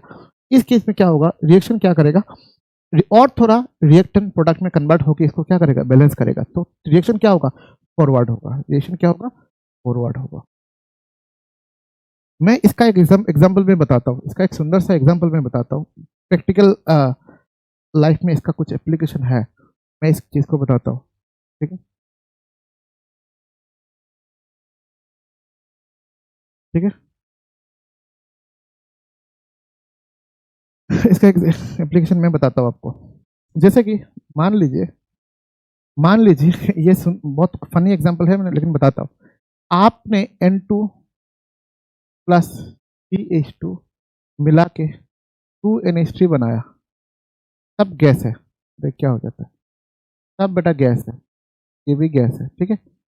आपको पता है ये हैवास प्रोसेस ऑफ एमोनिया सिंथेसिस है, आपको पता है N2 और H2 मिला के NH3 बना रहे हैं। दिक्कत क्या होता है बेटा, आपने N2 और H2 मिलाया ना, जैसे ही NH3 फॉर्म हुआ तो significant amount of NH3 form होने के, क्योंकि आप क्लोज कंटेनर में कर रहे हो, आप एक क्लोज कंटेनर में कर रहे हो, कोई भी इक्विलिब्रियम इस टाइप का रिएक्शन हम क्लोज कंटेनर में ही करते हो। आपने N2 और H2 को मिलाया तो एक significant of amount of NH3 form होने के बाद रिएक्शन वापस क्या हो जाएगा, बैकवर्ड आना स्टार्ट होगा। पहले N2 और H2 मिल रहा है, रिएक्ट कर रहा है, कर रहा है, कर रहा है, कर रहा है, ठीक है। फिर वो क्या बन रहा है, NH3 बन रहा है, NH3 बन रहा है, मतलब आपका प्रोडक्ट बन रहा है। आप चाहते हो कि आपका प्रोडक्ट बने।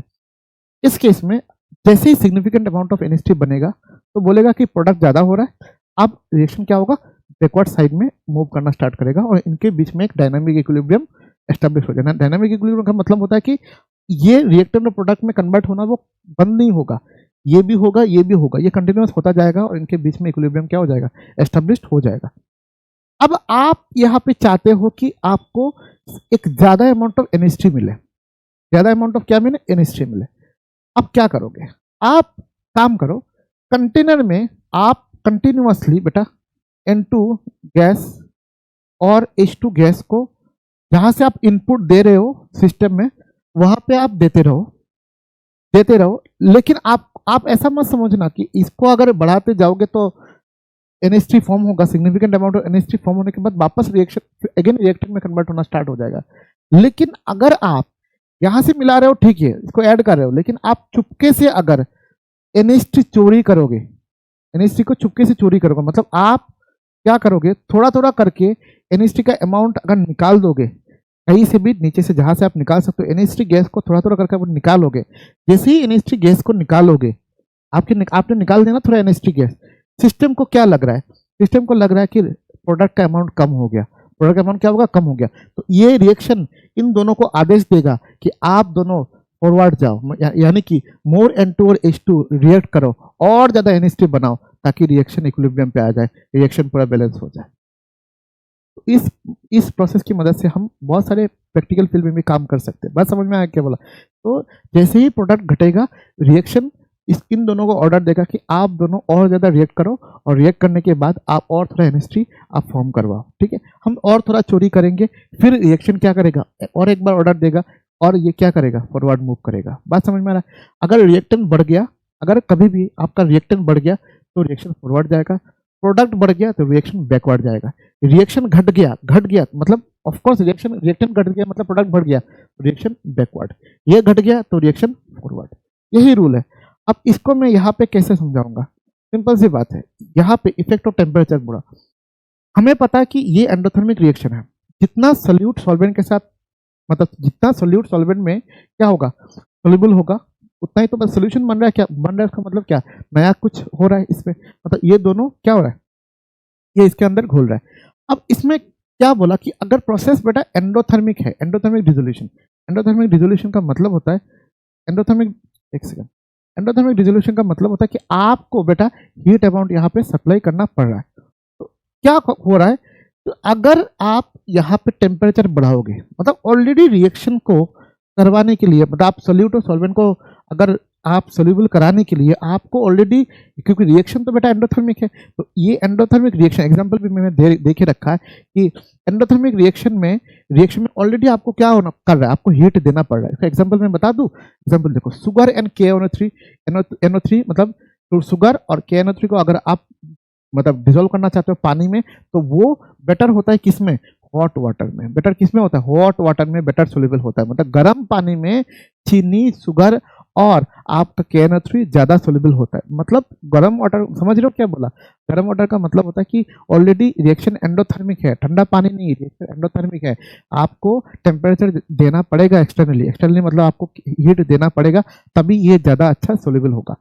अब इसमें क्या हो रहा है, इसमें बोल रहा है कि अगर हमने टेम्परेचर को इंक्रीज किया, समझना, अगर हमने टेम्परेचर को इंक्रीज किया, क्या होगा, टेम्परेचर इंक्रीज करने से मतलब ये जो ऑलरेडी ये क्यू कौन सी साइड में था, लेफ्ट साइड में था, क्योंकि एंडोथर्मिक रिएक्शन में हीट कौन सा साइड में होता है, लेफ्ट साइड में, क्योंकि हीट एब्जॉर्ब होता है। बेटा इवॉल्व होने से तो राइट साइड में देंगे, यहाँ पर एब्जॉर्ब हो रहा है, तो ये लेफ्ट साइड में है, लेफ्ट साइड में एनर्जी क्या हो रहा है, एब्जॉर्ब हो रहा है। अब इस केस में अगर हमने टेम्परेचर को बढ़ाया, मतलब ऑलरेडी गर्म पानी था, हमने और टेम्परेचर बढ़ाया, तो रिएक्शन क्या देख रहा है, रिएक्शन देख रहा है कि हमारे लेफ्ट साइड में कुछ क्वांटिटीज बढ़ रहा है, टेम्परेचर बढ़ रहा है, मतलब लेफ्ट साइड में कुछ क्वांटिटीज क्या हो रहा है, बढ़ रहा है। इस क्यू का वैल्यू क्या हो रहा है बेटा, बढ़ रहा है। तो रिएक्शन किस में फॉरवर्ड जाएगा बेटा, फॉरवर्ड में जाएगा, रिएक्शन फॉरवर्ड में। और रिएक्शन फॉरवर्ड में जाने का मतलब भी होता है बेटा सोल्युबिलिटी बढ़ना, मतलब और ज्यादा सोल्यूट क्या होगा, सॉल्वेंट में डिसॉल्व होगा, और ज्यादा सोल्यूट क्या होगा, सॉल्वेंट में डिसॉल्व होगा। बात समझ में आ रहा है, बात समझ में आ रहा है। लेकिन बात अगर हम एक्सोथर्मिक की करें, एक्सोथर्मिक में करें तो क्या होगा बेटा, इसमें क्या होगा, सोल्यूट प्लस आपका सॉल्वेंट, और यहाँ पे क्या हो रहा है, आपका बन रहा है सोल्यूशन, और ये आपको प्रोडक्ट भी बोल सकते हो, plus Q amount of heat इसमें रिलीज हो रहा है, क्योंकि reaction is exothermic in nature. Exothermic reaction में आपका राइट साइड में आपका क्या होता है, हीट इवॉल्व होता है, क्योंकि एक्सोथर्मिक रिएक्शन में का मतलब ही होता है हीट, जिस रिएक्शन में हीट इवॉल्व होता है। अब देखो, आप इस केस में आप जैसे ही बेटा टेम्परेचर को इंक्रीज करोगे, इस केस में जैसे ही आप टेम्परेचर को इंक्रीज करोगे, तो क्या होगा बेटा, राइट साइड में क्या हो जाएगा, एक क्वांटिटी यानी कि Q जो राइट साइड का क्वांटिटी है वो बढ़ जाएगा, तो रिएक्शन क्या बोलेगा, रिएक्शन उनके क्या बोलेगा, राइट साइड बढ़ रहा है तो पीछे लेके जाओ, राइट साइड बढ़ रहा हो मतलब तो बैकवर्ड लेके जाओ। बैकवर्ड लेके जाने के मतलब समझ रहे हो बेटा, ये सोल्युबिलिटी जो है, डिसोल्यूशन या सोल्युबिलिटी जो है वो कम हो जाएगा, सोल्युबिलिटी और कम हो जाएगा। इसलिए जिन रिएक्शन एक्सोथर्मिक रिएक्शन है उनमें आप टेम्परेचर मत बढ़ाना। इसमें बोला कि increasing the temperature decreases solubility, अगर टेम्परेचर इंक्रीज करोगे तो सोल्युबिलिटी क्या होगा बेटा, डिक्रीज होगा। ध्यान से तो ध्यान पे उसको याद रखना कि इंक्रीजिंग टेम्परेचर डिक्रीजेज सोल्युबिलिटी। अगर एक्सोथर्मिक रिएक्शन होगा तो बेटा हीट नेचुरली क्या हो रहा है, एक्सोथर्मिक रिएक्शन में नेचुरली आपका हीट राइट साइड में इवॉल्व हो रहा है, पर प्रोडक्ट साइड में आपका क्या आ रहा है, हीट आ रहा है। उस केस में अगर आप इसको बढ़ाओगे, इसको अगर बढ़ाओगे मतलब टेम्परेचर बढ़ाओगे तो राइट साइड में बढ़ रहा है, तो रिएक्शन ऊपर से आदेश देगा कि आप बैक साइड आओ, मतलब बैकवर्ड आओ। बैकवर्ड आने के मतलब समझ रहे हो, ये सोल्युबिलिटी घट रहा है। फॉरवर्ड जाने का मतलब क्या हो रहा है, मोर सोल्यूट में क्या हो रहा है, सोल्यूबल हो रहा है एंड आपका सोल्यूशन बन रहा है। बैकवर्ड आने का मतलब क्या हो रहा है, सोल्यूबल ज्यादा नहीं हो रहा है। बैकवर्ड आने का मतलब एक ही होता है कि सोल्यूबल ज्यादा नहीं हो रहा है। बात समझ में आया? अगर समझ में नहीं आता बेटा इसको रिवाइंड करके देखो, उसको और रिवाइंड करके देखो। मैंने जो कंक्लूजन दिया वही कंक्लूजन दिया कि हमेशा लेफ्ट साइड का क्वांटिटी अगर बढ़ने से रिएक्शन क्या होगा, लेफ्ट साइड बढ़ गया तो रिएक्शन फॉरवर्ड जाएगा, और हम चाहते हैं कि फॉरवर्ड जाए। जितना फॉरवर्ड जाएगा उतना सोल्यूट सॉल्वेंट में डिसॉल्व होगा, हमारा सोल्युबिलिटी बढ़ेगा। बैकवर्ड आ रहा है मतलब सोल्यूट सॉल्वेंट में डिसॉल्व नहीं हो रहा है, वो रिएक्शन क्या हो रहा है, बैकवर्ड आ रहा है मतलब नहीं हो रहा है, मतलब सोल्युबिलिटी घट रहा है, सोल्युबिलिटी घट रहा है। अगर रिएक्शन का नेचर, पहले रिएक्शन के नेचर को समझो। रिएक्शन की नेचर अगर एंडोथर्मिक है तो हमारा लेफ्ट साइड में हीट है, मतलब हमारा हीट जो है वो लेफ्ट साइड में है। अगर रिएक्शन एक्सोथर्मिक है तो हमारा हीट राइट साइड में है, क्योंकि प्रोडक्ट में हीट इवॉल्व होता है। और एंडोथर्मिक रिएक्शन में क्या होता है, रिएक्टेंट में हीट क्या होता है, रिएक्टेंट में हीट एब्जॉर्ब होता है। तो अगर इस केस में टेम्परेचर को बढ़ाओगे तो हम इस क्वांटिटी को क्या कर रहे हैं, बढ़ा रहे हैं। तो लेफ्ट साइड वाला क्वांटिटी को बढ़ाएंगे तो क्या होगा, रिएक्शन ऊपर से आदेश देगा। देखो पहले इक्विलिब्रियम में था, अब लेफ्ट साइड में कुछ इंक्रीज हो रहा है, चलो रिएक्शन को राइट साइड में शिफ्ट कराओ ताकि ये सब एब्जॉर्ब हो जाए एंड आपका राइट साइड वाला बढ़ जाए। ठीक है, तो इस केस में सोल्युबिलिटी हम भी चाहते हैं कि राइट साइड में जाए, मतलब मोर सोल्यूशन फॉर्म हो, मतलब मोर सोल्युबिलिटी ज़्यादा हो, मतलब और ज़्यादा सोल्यूट सॉल्वेंट में क्या हो, सोल्यूबल हो। बात समझ में आ रहा है? जैसे ही एक्सोथर्मिक रिएक्शन में आपने क्यू को यानी कि टेम्परेचर बढ़ाया तो क्या हो रहा है, राइट साइड बढ़ रहा है, तो रिएक्शन ऊपर से आदेश दे रहा है ये राइट साइड बढ़ गया, रिएक्शन को बैकवर्ड लेके आओ, रिएक्शन को बैकवर्ड लेके आओ, मतलब कम सोल्यूट अब सॉल्वेंट में क्या होगा, सोल्यूबल होगा, मतलब हमारा सोल्युबिलिटी क्या हो गया, सोल्युबिलिटी हमारा घट गया, सोल्युबिलिटी घट गया। इसका एग्जांपल, सुंदर सा एग्जांपल यहाँ पे दिया हुआ है, बहुत ही सुंदर सा एग्जांपल दिया हुआ है कि solubility of LiSO4 decreases with increasing temperature, क्योंकि ये रिएक्शन, इसका सोल्युबिलिटी ऑलरेडी एक्सोथर्मिक प्रोसेस है, इसको अगर और टेम्परेचर दोगे तो सोल्युबिलिटी क्या हो जाएगा, डिक्रीज हो जाएगा। ठीक है, सोल्युबिलिटी डिक्रीज हो जाएगा। बात समझ में आ रहा है? शायद मैं अच्छी तरह से समझा पाया। बेटा समझने में दिक्कत होता है तो आप पीछे सबको रिवाइंड करके जरूर देखना, तो रिवाइंड करके देखने से आपको पूरा प्रोसेस समझ में आ जाएगा। ठीक है,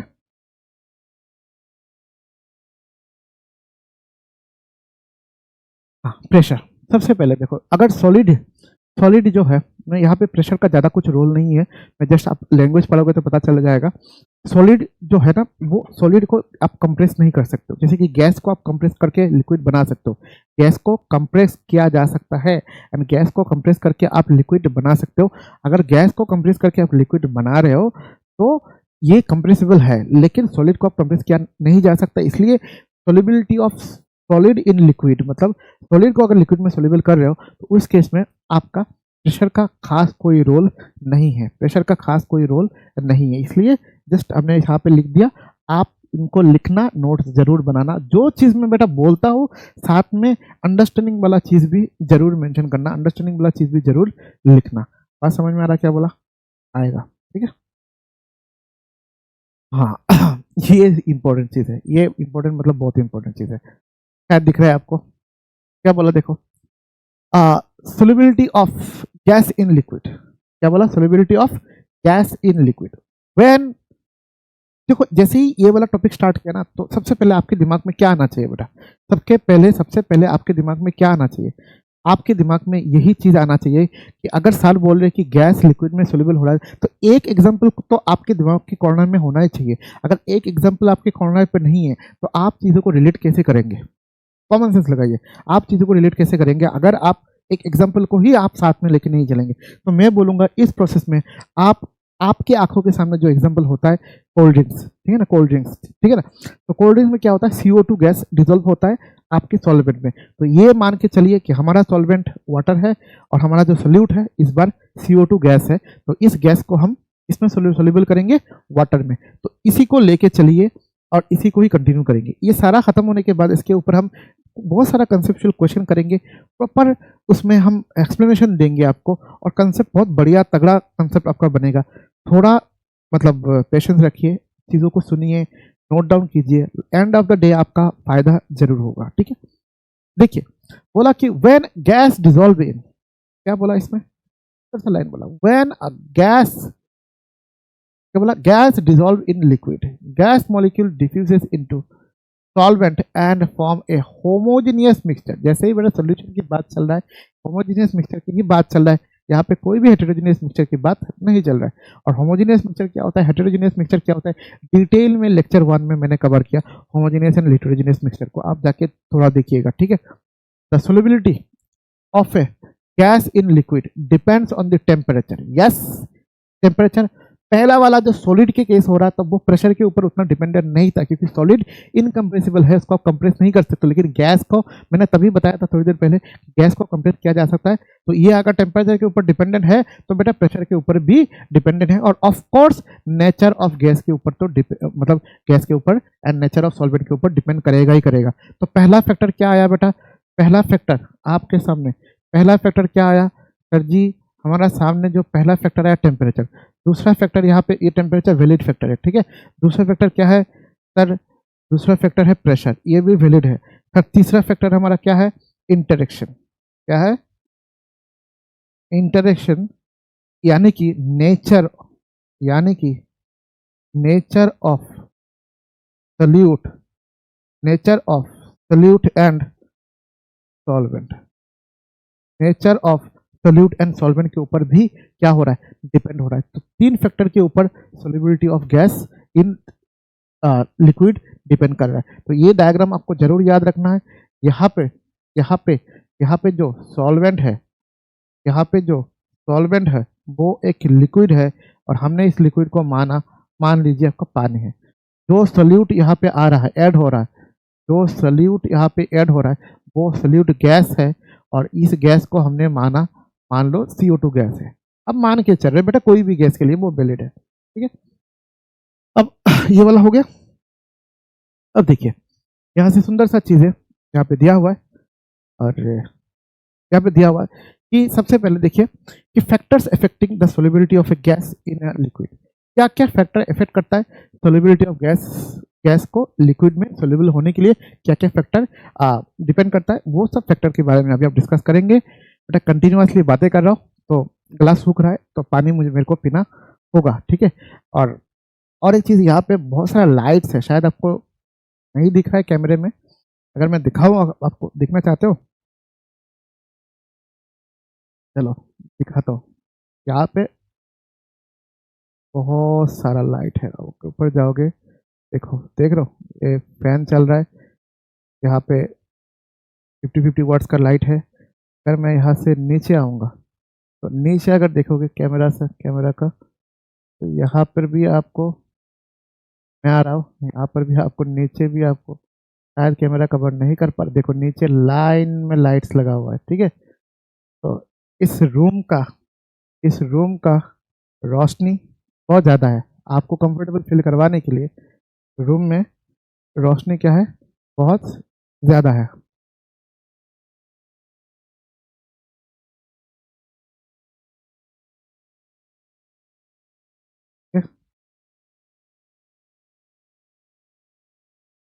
ओके, तो इस कारण क्या होता है, गर्मी भी ज़्यादा है, तो इतने टाइम लाइट के नीचे रहना हमारे आंखों के लिए भी अच्छा नहीं होता है।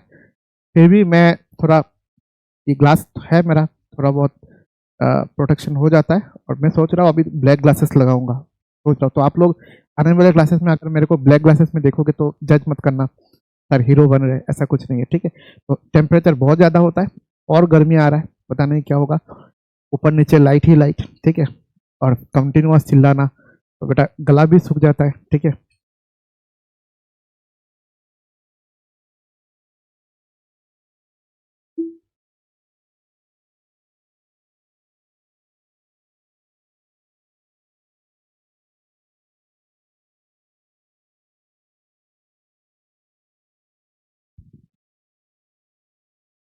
Hello, hello, okay. क्या बोला कि nature of gas and solvent, सबसे पहले ये चीज ऑलरेडी हमने पहले ही बता चुके हैं कि इसमें अगर गैस मॉलिक्यूल यानी कि सॉल्यूट और सॉल्वेंट के बीच में अगर अच्छा इंटरेक्शन होगा तो अच्छी बात है। मतलब सिंपल सी बात है, यहाँ पे जो गैस है ना, अगर गैस भी पोलर है, अगर क्या है बेटा यहाँ पे गैस जो है वो अगर आपका पोलर है, gas with high polarity and stronger intermolecular forces like hydrogen bonding में बता रहा हूँ are more soluble in polar solvent. मैं सिंपल सी एक बात बताता हूँ आपको, इस एग्जांपल को चलो लेते हैं।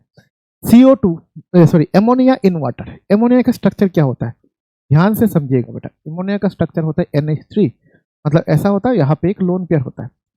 आपको एक चीज मालूम होना चाहिए आपको कि हाइड्रोजन बॉन्डिंग किसके बीच में होता है। फर्स्ट ऑफ ऑल ये पोलर है, तो पोलर और वाटर भी पोलर है, ये आपका हो रहा है पोलर, ठीक है। और आपके भाई साहब जो वाटर है, पानी है, ये भी पोलर है। तो पोलर में तो लाइक डिजॉल्व लाइक, एक दूसरे में तो बेटा क्या हो रहा है, सोल्यूबल ऐसे ही हो रहा है। दूसरा आपने और एक टर्म आपने सुना होगा, मैं कोई कंसेप्ट छोड़ना नहीं चाहता, और एक टर्म आपने जरूर सुना होगा कि इंटरमोलिकुलर फोर्स ऑफ अट्रैक्शन में आपने हाइड्रोजन बॉन्डिंग सुना था। क्या सुना था? Hydrogen bonding. हाइड्रोजन बॉन्डिंग क्या होता है बेटा, हाइड्रोजन को मोस्टली पीरियोडिक टेबल के 3 एलिमेंट के साथ एक अलग सा एफिनिटी होता है, कौन? FON। मतलब हाइड्रोजन को इस फ्लोरीन, ऑक्सीजन एंड नाइट्रोजन के साथ क्या होता है, अलग सा एक एफिनिटी यानी कि अलग सा एक लेवल का प्यार होता है। इस प्यार को हम बोलते हैं हाइड्रोजन बॉन्डिंग। क्या बोलते हैं? हाइड्रोजन। और जहाँ पे हाइड्रोजन बॉन्डिंग होता है वहाँ पे सोल्युबिलिटी बढ़ जाता है। अगर मैंने किसी को बोला कि सर अल्कोहल वाटर में सोल्युबल है, यस है, क्योंकि यहाँ पे हाइड्रोजन बॉन्डिंग हो रहा है। NH3 अगर की बात करें कि क्या NH3 वाटर में सोल्युबल है, यस। अगर मान लीजिए आपने इस कंटेनर में वाटर लिया, क्या लिया? वाटर, HOH, ठीक है। तो ये आपका वाटर जो है ये आपका हो गया सॉल्वेंट। आप यहाँ पे सोल्यूट ऐड कर रहे हो और सोल्यूट जो है वो आपका मान लीजिए NH3। सोल्यूट क्या है आपका? NH3। अगर सोल्यूट के ऐड कर रहे हो, समझ में आना चाहिए आपका बेटा। NH3 के स्ट्रक्चर में देखो हाइड्रोजन है और वाटर में ऑक्सीजन है। तो इसमें आपको क्या नहीं लगता कि वाटर NH3 का H और वाटर का ऑक्सीजन के बीच में एक इंटरेक्शन हो सकता है, हाइड्रोजन बॉन्डिंग हो सकता है? आपको क्या लगता नहीं है कि अगर NH3 का स्ट्रक्चर ऐसे मैंने दिया तो इसका नाइट्रोजन और इसका हाइड्रोजन के बीच में भी तो अट्रैक्शन हो सकता है कि नहीं? तो एक वाटर का ऑक्सीजन और NH3 का हाइड्रोजन के बीच अट्रैक्शन हो सकता है। देखो ऑक्सीजन हाइड्रोजन एंड आपका एमोनिया का नाइट्रोजन एंड वाटर का हाइड्रोजन के साथ भी अट्रैक्शन हो सकता है। मतलब इसमें अच्छा खासा हाइड्रोजन बॉन्डिंग हमें दिखने को मिल रहा है। तो जहाँ पे हमें हाइड्रोजन बॉन्डिंग दिखने को मिलता है वहाँ पे हम बोल सकते हैं कि इंटरेक्शन हो रहा है इंटरमोलिकुलर, यानी कि दो अलग अलग मॉलिक्यूल के बीच में इंटरेक्शन। और जहाँ पे दो अलग अलग मॉलिक्यूल के बीच में इंटरेक्शन अच्छा होता है वहाँ पे सोल्युबिलिटी बढ़ता है। बेटा पोलर में क्यों बढ़ा था सोल्युबिलिटी? मैंने NaCl और वाटर के केस में बताया था, क्योंकि दोनों ही पोलर है, एक का पॉजिटिव एंड दूसरे का नेगेटिव एंड के साथ अट्रैक्शन में जा रहा है, मतलब इंटरेक्शन में जा रहा है, तो इसलिए सोल्युबिलिटी बढ़ा था। तो यहाँ पर भी ऐसा है, दोनों ही पोलर है, दोनों ही प्लस माइनस है, पार्शियल पॉजिटिव पार्शियल नेगेटिव दोनों में है, प्लस माइनस है, इसके कारण भी हो सकता है। एंड दूसरा क्या है, इसमें hydrogen bonding, intermolecular hydrogen bonding, दो अलग मॉलिक्यूल के बीच, सॉल्वेंट एंड सॉलिड के बीच में हाइड्रोजन बॉन्डिंग भी हो रहा है। और इस हाइड्रोजन बॉन्डिंग के कारण भी यहाँ पे क्या हो रहा है, सोल्युबिलिटी बढ़ रहा है। यहाँ पे सोल्युबिलिटी क्या हो रहा है बेटा? बढ़ रहा है, ठीक है। ये हो गया। नेक्स्ट आपका non polar gases like oxygen. Non polar किसमें होता है बेटा सोल्यूबल? आप लोग ईमानदारी से बताइएगा, नॉन पोलर किसमें सोल्यूबल होता है? नॉन पोलर हमेशा नॉन पोलर सब्सटेंस में, जैसे कि ऑक्सीजन, नाइट्रोजन। बेटा ऑक्सीजन क्या होता है बेटा? O2 OO। बेटा नॉन पोलर, कोई भी नेट डाइपोल मोमेंट नहीं है। N2 में क्या होता है बेटा? N ट्रिपल बॉन्ड N, कोई नेट डाइपोल मोमेंट नहीं है। और लोअर सोल्युबिलिटी इन वाटर, क्यों बताओ? क्योंकि O2, ये लोअर सोल्युबल वाटर क्यों बोला? क्योंकि N2 NO2 जो है वो क्या है आपका? नॉन पोलर है। वो क्या है आपका? Non polar. और वाटर क्या है? वाटर आपका क्या है? वाटर आपका पोलर है, पोलर है। तो एक नॉन पोलर पोलर में पहले से ही मैं बता के रखा, एक नॉन पोलर एक पोलर में कभी भी अच्छा सोल्यूबल नहीं हो सकता, इसलिए O2 एंड N2 वाटर में कम सोल्यूबल होते हैं। बात समझ में आ रहा है? कम सोल्यूबल होते हैं, लेकिन और सारे फैक्टर्स हम पढ़ेंगे सोल्यूबिलिटी को लेके, ठीक है। इतना तक जो मैंने लिखा शायद आपको मैं समझा पाया। देन आपका टेम्परेचर, ये बहुत इंपॉर्टेंट चीज है। टेम्परेचर केस में मैं जो मेन चीज में मैं आ जाता हूँ, मेन मुद्दे पे आ जाता हूँ कि देखिए गैस है, गैस का वैसे ही काइनेटिक एनर्जी सॉलिड और लिक्विड से ज्यादा होता है। तो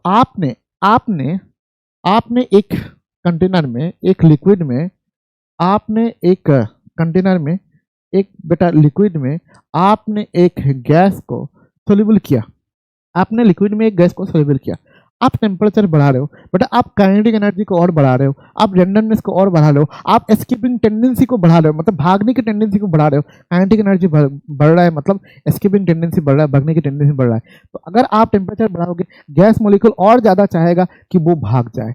इसलिए इसलिए हमने यहाँ पे कंक्लूजन क्या ड्रॉ किया कि solubility of gases decreases with an increase in the temperature because gases have higher kinetic energy at higher temperature। जितना टेम्परेचर बढ़ाओगे, सिंपल सी बात है बेटा, टेम्परेचर इंक्रीज करोगे बेटा, काइनेटिक एनर्जी भी इंक्रीज होगा, और काइनेटिक एनर्जी इंक्रीज होगा मतलब एस्केपिंग टेंडेंसी भी इंक्रीज होगा, एस्केपिंग टेंडेंसी भी क्या होगा, इंक्रीज होगा। Example, cold water holds more dissolved oxygen than warm water, which why aquatic life saves better in polar water। तो मतलब क्या होता है, मैं इसका एग्जांपल में बताऊं। जैसे कि मान लो एक नदी है, ठीक है, नदी का डायग्राम बहुत गंदा हुआ। मान लो नदी है, ये नदी का नीचे देखिए, ये है नदी का पानी, ठीक है। आप मेरे को एक चीज बताइए, यहाँ पे नदी में तो ऊपर कौन है, सन। तो सन अपना रेडिएशन दे रहा है, रेडिएशन जैसे ही देगा क्या होगा, ऊपर का पानी जो होगा वो थोड़ा हॉट होगा, ऊपर का पानी गर्म होगा और नीचे की पानी थोड़ा ठंडा होगा, नीचे की पानी क्या होगा, ठंडा होगा। तो क्या होगा, अगर ऊपर की पानी गर्म होगा उसमें ऑक्सीजन कम डिजोल्व होंगे, ऑक्सीजन कम डिजोल्व होंगे, वैसे ही डिजोल्व नहीं होना चाहते फिर भी क्या होगा, वो कम डिजोल्व होंगे। अब ऊपर में ऑक्सीजन कम डिजोल्व होंगे तो क्या होगा, एक्वाटिक जो भी आपके मछली वगैरह जो है वो लोग क्या होगा, यहाँ पे वो कहाँ रहना पसंद करेंगी, ऊपर या नीचे, नीचे, क्योंकि नीचे ठंडा होता है, नीचे का पानी, क्योंकि सनलाइट ऊपर का पानी को ज़्यादा क्या करता है, गर्म करता है, नीचे का पानी ठंडा होता है। तो एक्वाटिक जितने भी लाइफ्स है वो सारा मछली वगैरह सारा थोड़ा नीचे रहना ज़्यादा पसंद करते हैं, क्योंकि कम टेम्परेचर में ऑक्सीजन ज़्यादा सोल्यूबल होता है और इनको तो चाहिए ऑक्सीजन। ठीक है, बात समझ में आ रहा है क्या बोला, ओके। अब यहाँ पे हमारा मेन मुद्दा जो हमारा हेनरीज लॉ है, क्या है हमारा बेटा, हेनरीज लॉ। हेनरीज लॉ को मैंने पहले ही आपको इंट्रोड्यूस कर लिया आपके सामने। हेनरीज लॉ जो है वो एक्चुअली किसने हेनरीज लॉ को लोग किस में मिले थे, तो solubility of gas in liquid में, पहले ही मैंने बता के दिया था। और वहाँ पे जो मेन रोल है वो बेटा प्रेशर, क्योंकि टेम्परेचर फैक्टर पढ़ लिया हमने, बाकी इंटरेक्शन वगैरह देख लिया, पोलर नॉन पोलर इंटरेक्शन वगैरह पढ़ लिया, तो नेक्स्ट फैक्टर क्या कौन सा बचा, प्रेशर वाला फैक्टर। देखो पहला वाला फैक्टर क्या था आपका, interaction, intermolecular force of attraction, ठीक है, nature of solute and solvent, ये हमने पढ़ लिया पहला वाला फैक्टर। दूसरा वाला फैक्टर हमने पढ़ लिया टेम्परेचर, और तीसरा वाला फैक्टर जो सबसे बड़ा एंड इंपॉर्टेंट फैक्टर है वो है आपका टेम्परेचर, ठीक है, sorry pressure, I am sorry pressure. क्या प्रेशर जब भी आएगा तो हम किसको स्टडी करेंगे भाई साहब, हेनरीज लॉ को। किसको स्टडी करेंगे, हेनरीज लॉ को स्टडी करेंगे। प्रेशर के मामले में हम हेनरीज लॉ को स्टडी करते हैं। क्या बोला कि solubility of gas is directly proportional to the partial pressure of that gas above the liquid. ये हेनरीज लॉ का स्टेटमेंट है, एग्जाम में पूछता है, इवन बोर्ड एग्जाम में पूछता है, हेनरीज लॉ के बारे में पूछता है, आपको डेफिनेशन जरूर याद रखना चाहिए कि पार्शियल प्रेशर बोलो या प्रेशर, और नंबर ऑफ गैस, अगर 2-3 गैस आ जाए तो हम इसमें पार्शियल प्रेशर यूज करते हैं, अदरवाइज हम प्रेशर भी बोलते हैं कि कोई आपका दिक्कत नहीं है। मतलब आप प्रेशर दोगे तो बेटा गैस ज्यादा सोल्यूबल होगा लिक्विड में, ठीक है, सिंपल सी बात है। ये आपका कंटेनर है, इस कंटेनर में आपका यहाँ पे लिक्विड रखा हुआ है, यहाँ पे क्या रखा हुआ है, लिक्विड रखा हुआ है। ये आपका बेटा व्हाइट वाला है जो है वो आपका क्या है, लिक्विड है। अब हम यहाँ पे लाएंगे, ये जो है ये हमारा गैस है, ये क्या है, हमारा गैस है। और ये हमारा मान लो कंटेनर का साइज को थोड़ा बड़ा कर लेते हैं, ये कंटेनर है और ये जो है वो एक पिस्टन है, ये क्या है, पिस्टन है, ठीक है। आप जैसे ही पिस्टन को नीचे की तरफ धक्का देंगे, मतलब आप प्रेशर इंक्रीज करेंगे। तो प्रेशर जैसे प्रेशर बोलो बेटा, वेट बोलो, सेम चीज़ है। आप जैसे इसमें वेट डालेंगे तो ये नीचे की तरफ आएगा। प्रेशर जैसे इंक्रीज होगा, ये गैसेस क्या होगा, गैसेस आर कंप्रेसिबल, तो ये क्या होगा, ये इनके साथ, इन वाटर मॉलिक्यूल के साथ यानी कि लिक्विड सॉल्वेंट के साथ इनका इंटरेक्शन बढ़ेगा और ये क्या होगा, ज़्यादा सोल्यूबल होगा। क्या होगा, ज़्यादा सोल्यूबल होगा। वही बात एक्चुअली हेनरिच ने बोला कि आप जितना ज़्यादा इंटरेक्शन करवाओगे, आप जितना ज़्यादा इंटरेक्शन को बढ़ाओगे, मतलब आप जितना ज़्यादा प्रेशर अप्लाई करोगे, गैस उतना ही ज़्यादा उस पर्टिकुलर लिक्विड में यानी कि सॉल्वेंट में सोल्यूबल होगा। सॉल्वेंट में क्या होगा, सोल्यूबल होगा। तो आप इसमें अमाउंट ऑफ जो गैस जो सोल्यूबल हो रहा है उसको आप इन टर्म्स ऑफ मास बोल सकते हैं, इन टर्म्स ऑफ मोल बोल सकते हैं, और हम इसको in terms of mole fraction ज़्यादा बोलना पसंद करते हैं। आने वाले टाइम पे आपको बताएंगे इसको, ठीक है। तो क्या बोला, स्टेटमेंट ऑफ हेनरिच लॉ, यहाँ पे क्या बोला गया बेटा, यहाँ पे बोला गया, सबसे सुंदर सी बात देखो, बहुत मतलब मेहनत से ये सब चीज़ें आपके सामने लाया, आपका कंप्लीट नोट्स बन जाएगा। आपको ज़्यादा टेंशन करने की कोई ज़रूरत नहीं। आप जब कॉपी बनाएंगे, उस कॉपी को पढ़ेंगे, आपको अगर हर मेरे एक बात को आप लिखेंगे तो आप जब रिवीजन करेंगे ना तो मज़ा आ जाएगा कॉपी देखने के बाद कि सर कॉपी में सारा कुछ चीज़ें हैं, और क्वेश्चन जब सॉल्व करेंगे तो उसमें और ज़्यादा मज़ा आ जाएगा। क्या बोला, स्टेटमेंट्स ऑफ हेनरिच लॉ को थोड़ा डिटेल में देखते हैं। बोला यहाँ पे मैं पूरा एक एक लाइन में समझा के दे रहा हूँ। The solubility of a gas in a liquid at constant temperature, because बेटा देखो टेम्परेचर अगर बढ़ाओगे, कम करोगे तो सोल्युबिलिटी के ऊपर इफेक्ट आएगा, क्योंकि टेम्परेचर बढ़ने से सोल्युबिलिटी घटता है। मैं गैस के मामले में बात कर रहा हूँ, और टेम्परेचर कम करने से सोल्युबिलिटी बढ़ता है। तो टेम्परेचर को पहले बेटा कांस्टेंट रख दो। अगर टेम्परेचर फैक्टर को आप वैरी कराओगे तो प्रेशर को लेके आप कोई भी जनरल लॉ आप डिफाइन नहीं कर पाओगे। तो एक फैक्टर को आपको क्या करना पड़ेगा, कांस्टेंट रखना पड़ेगा। तो क्या होगा, solubility of a gas in liquid at constant temperature, इस बात को जरूर याद रखना, is directly proportional to partial pressure of the gas above the liquid. ये पार्शियल प्रेशर ऑफ गैस के ऊपर डिपेंड कर रहा है। तो यहाँ पे सी जो है concentration of the dissolved gas in liquid, मतलब इसको आप सोल्युबिलिटी भी बोल सकते हो कि कितना कंसेंट्रेशन आपका गैस लिक्विड में जा रहा है, वो सी जो है वो डायरेक्टली प्रोपोर्शनल टू क्या होता है, प्रेशर।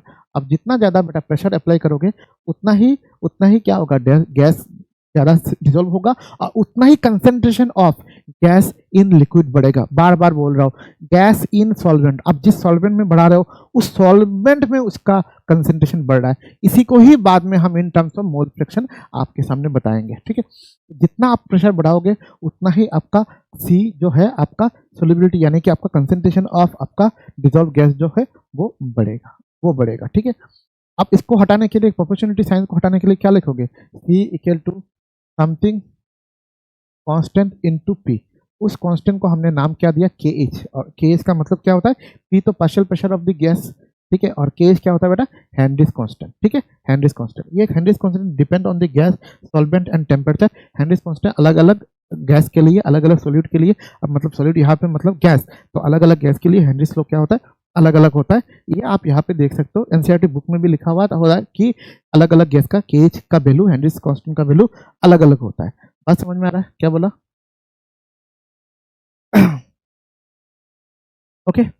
अब देखो, अब यहाँ पे हम करेंगे डेरिवेशन ऑफ हेनरिच लॉ, मतलब ये पूरा एकदम डिटेल में हम यहाँ पे चर्चा कर रहे हैं, पूरा एकदम मजा आ जाएगा। सिंपल सी बात हमें यहाँ पे पता चला कि जितना आप प्रेशर या पार्शियल प्रेशर आप बढ़ाओगे, सोल्युबिलिटी उतना ज़्यादा बढ़ेगा। किसमें, लिक्विड में। बात समझ में आ रहा है, ये जो सोल्युबिलिटी हम देख रहे हैं, तो concentration of solute in solvent जो देख रहे हैं, वो आपका जो सॉल्वेंट में सोल्युबल होने के बाद हम इसको काउंट कर रहे हैं, ठीक है।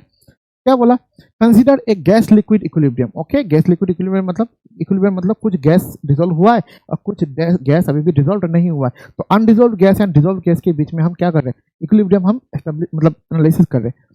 When a gas is in contact with a liquid, some molecule dissolve in the liquid, of course बेटा जब भी कांटेक्ट में होंगे कुछ डिजोल्व होगा, while others escape back to the gas phase, वो डिजोल्व नहीं होना चाहेगा। तो इसलिए मैंने बोला undissolve gas and dissolve gas के बीच में हम क्या देख रहे हैं, इक्विलिब्रियम देख रहे हैं, ठीक है। At equilibrium rate of gas dissolution, मतलब जितना गैस डिजोल्व होगा equal to rate of gas escape, मतलब एट इक्विलिब्रियम पे जितना गैस, मैंने डायग्राम की मदद से आपको पहले फेज में बताया था, यहाँ पे कुछ गैस यहाँ पे डिजोल्व होगा और कुछ गैस वापस क्या हो जाएगा, यहाँ से अंदर से एस्केप होके बाहर आ जाएगा। तो यहाँ पे dissolve gas and undissolved gas के बीच में, मतलब कितना गैस एस्केप हुआ और कितना गैस डिजोल्व हुआ, उनके बीच में हम क्या देख रहे हैं, इक्विलिब्रियम को देख रहे हैं। बात समझ में आ रहा है। तो क्या बोला, तो एक टाइम पे इक्विलिब्रियम क्या होगा, रेट ऑफ डिसोल्यूशन, मतलब जितना गैस जो डिजोल्व हो रहा है और जितना गैस भाग के आ रहा है ऊपर, उनके उनको क्या होगा, उनका दोनों का रेट क्या होगा, बराबर होगा। और बेटा इक्विलिब्रियम जहाँ पे एस्टेब्लिश होगा वहाँ पे ही आपका लीस्ट एटलीस्ट प्रिंसिपल क्या है, वैलिड है। ठीक है, अप्लाइंग द प्रोपोर्शनलिटी प्रिंसिपल क्या होता है, number of gas molecule dissolving into the liquid depends on the gas pressure. Simple सी बात है, वही तो आपका हेनरीज लॉ ने बोला कि जितना गैस प्रेशर आप बढ़ाओगे, जितना प्रेशर दोगे, उतना ही गैस क्या होगा आपका उस लिक्विड में यानी कि सॉल्वेंट में वो सॉल्युबल होगा। ठीक, more pressure means more collision. मैंने बताया था ना कि यहाँ पे इंटरेक्शन होगा, यहाँ पे गैस मॉलिक्यूल और लिक्विड मॉलिक्यूल के भी इंटरेक्शन होगा। जितना आप दोगे, जितना आप प्रेशर दोगे तो क्या होगा, उतना सिर्फ गैस और लिक्विड में नहीं होता, गैस गैस मॉलिक्यूल के बीच में भी इंटरेक्शन होता है। जितना इंटरेक्शन होगा उतना लॉस ऑफ काइनेटिक एनर्जी होगा और उतना ज़्यादा वो गैस लिक्विड में कन्वर्ट होगा। तो क्या बोला, more pressure means more collision between the gas molecules, gas gas में हो रहा है, कहाँ पे, लिक्विड सरफेस में, and the liquid surface leading to the more dissolution.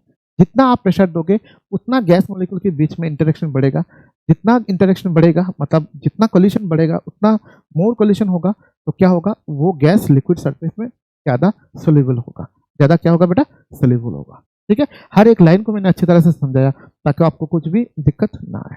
ठीक है, अब देखो एक्सप्रेशन मैथमेटिकली, अब इसका थर्ड स्टेप में क्या बोला, मैथमेटिकली हम इसको एक्सप्रेस करेंगे कि क्या बोला कि कंसेंट्रेशन ऑफ डिसॉल्व गैस, कितना गैस डिसॉल्व हुआ, बार बार बता रहा हूँ, ऊपर का गैस की बात नहीं चल रहा है, कंटेनर के ऊपर में जो गैस है उसके बात नहीं चल रहा है। सी का मतलब होता है कि कितना कंसेंट्रेशन ऑफ गैस या कितना number of moles of gas या कितना मास ऑफ गैस डिसॉल्व हुआ है उस पर्टिकुलर सॉल्वेंट में। तो क्या बोलेंगे, वो डायरेक्टली प्रोपोर्शनल टू प्रेशर। तो सी को प्रोपोर्शनलिटी साइन को हटाएंगे तो क्या आएगा, सी इक्वल टू के एच, तो पी इक्वल टू क्या हो रहा है, सी बाई के एच। ठीक है, इसको अगर रीअरेंज करेंगे तो यही हमारा हेनरीज लॉ होता है मेनली। अब उसका जो क्रम में आपको कुछ बुक में in terms of mole fraction लिखता है उसमें आप अभी हम जाएंगे। ठीक है,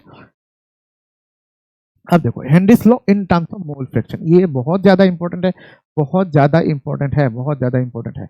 उसके पहले मैं एक चीज़ आपको बता देता हूँ, प्लीज़ ध्यान से समझिएगा इस चीज़ को। जैसे कि मान लो मोल फ्रैक्शन, ये आपका मान लो सिस्टम है, यहाँ पे ऑलरेडी आपके साथ ऑलरेडी यहाँ पे लिक्विड था, ऑलरेडी यहाँ पे लिक्विड था। अब डिसॉल्व होने के बाद इसमें कुछ वाइट कलर के कुछ गैस मॉलिक्यूल आ गया, तो मैं यहाँ पे क्या लिखूंगा, मोल फ्रैक्शन ऑफ गैस अगर लिखता तो क्या होता है, number of moles of gas by total number of moles, मतलब number of moles of gas plus number of moles of बेटा लिक्विड, यही होगा। तो अगर यहाँ पे डिसोल्यूशन बढ़ रहा है मतलब सोल्युबिलिटी बढ़ रहा है, मोर नंबर ऑफ गैस बढ़ रहा है, देखो मोल फ्रैक्शन के साथ number of moles of gas की कैसा रिलेशन होता है, डायरेक्टली प्रोपोर्शनल। कैसा रिलेशन, डायरेक्टली प्रोपोर्शनल।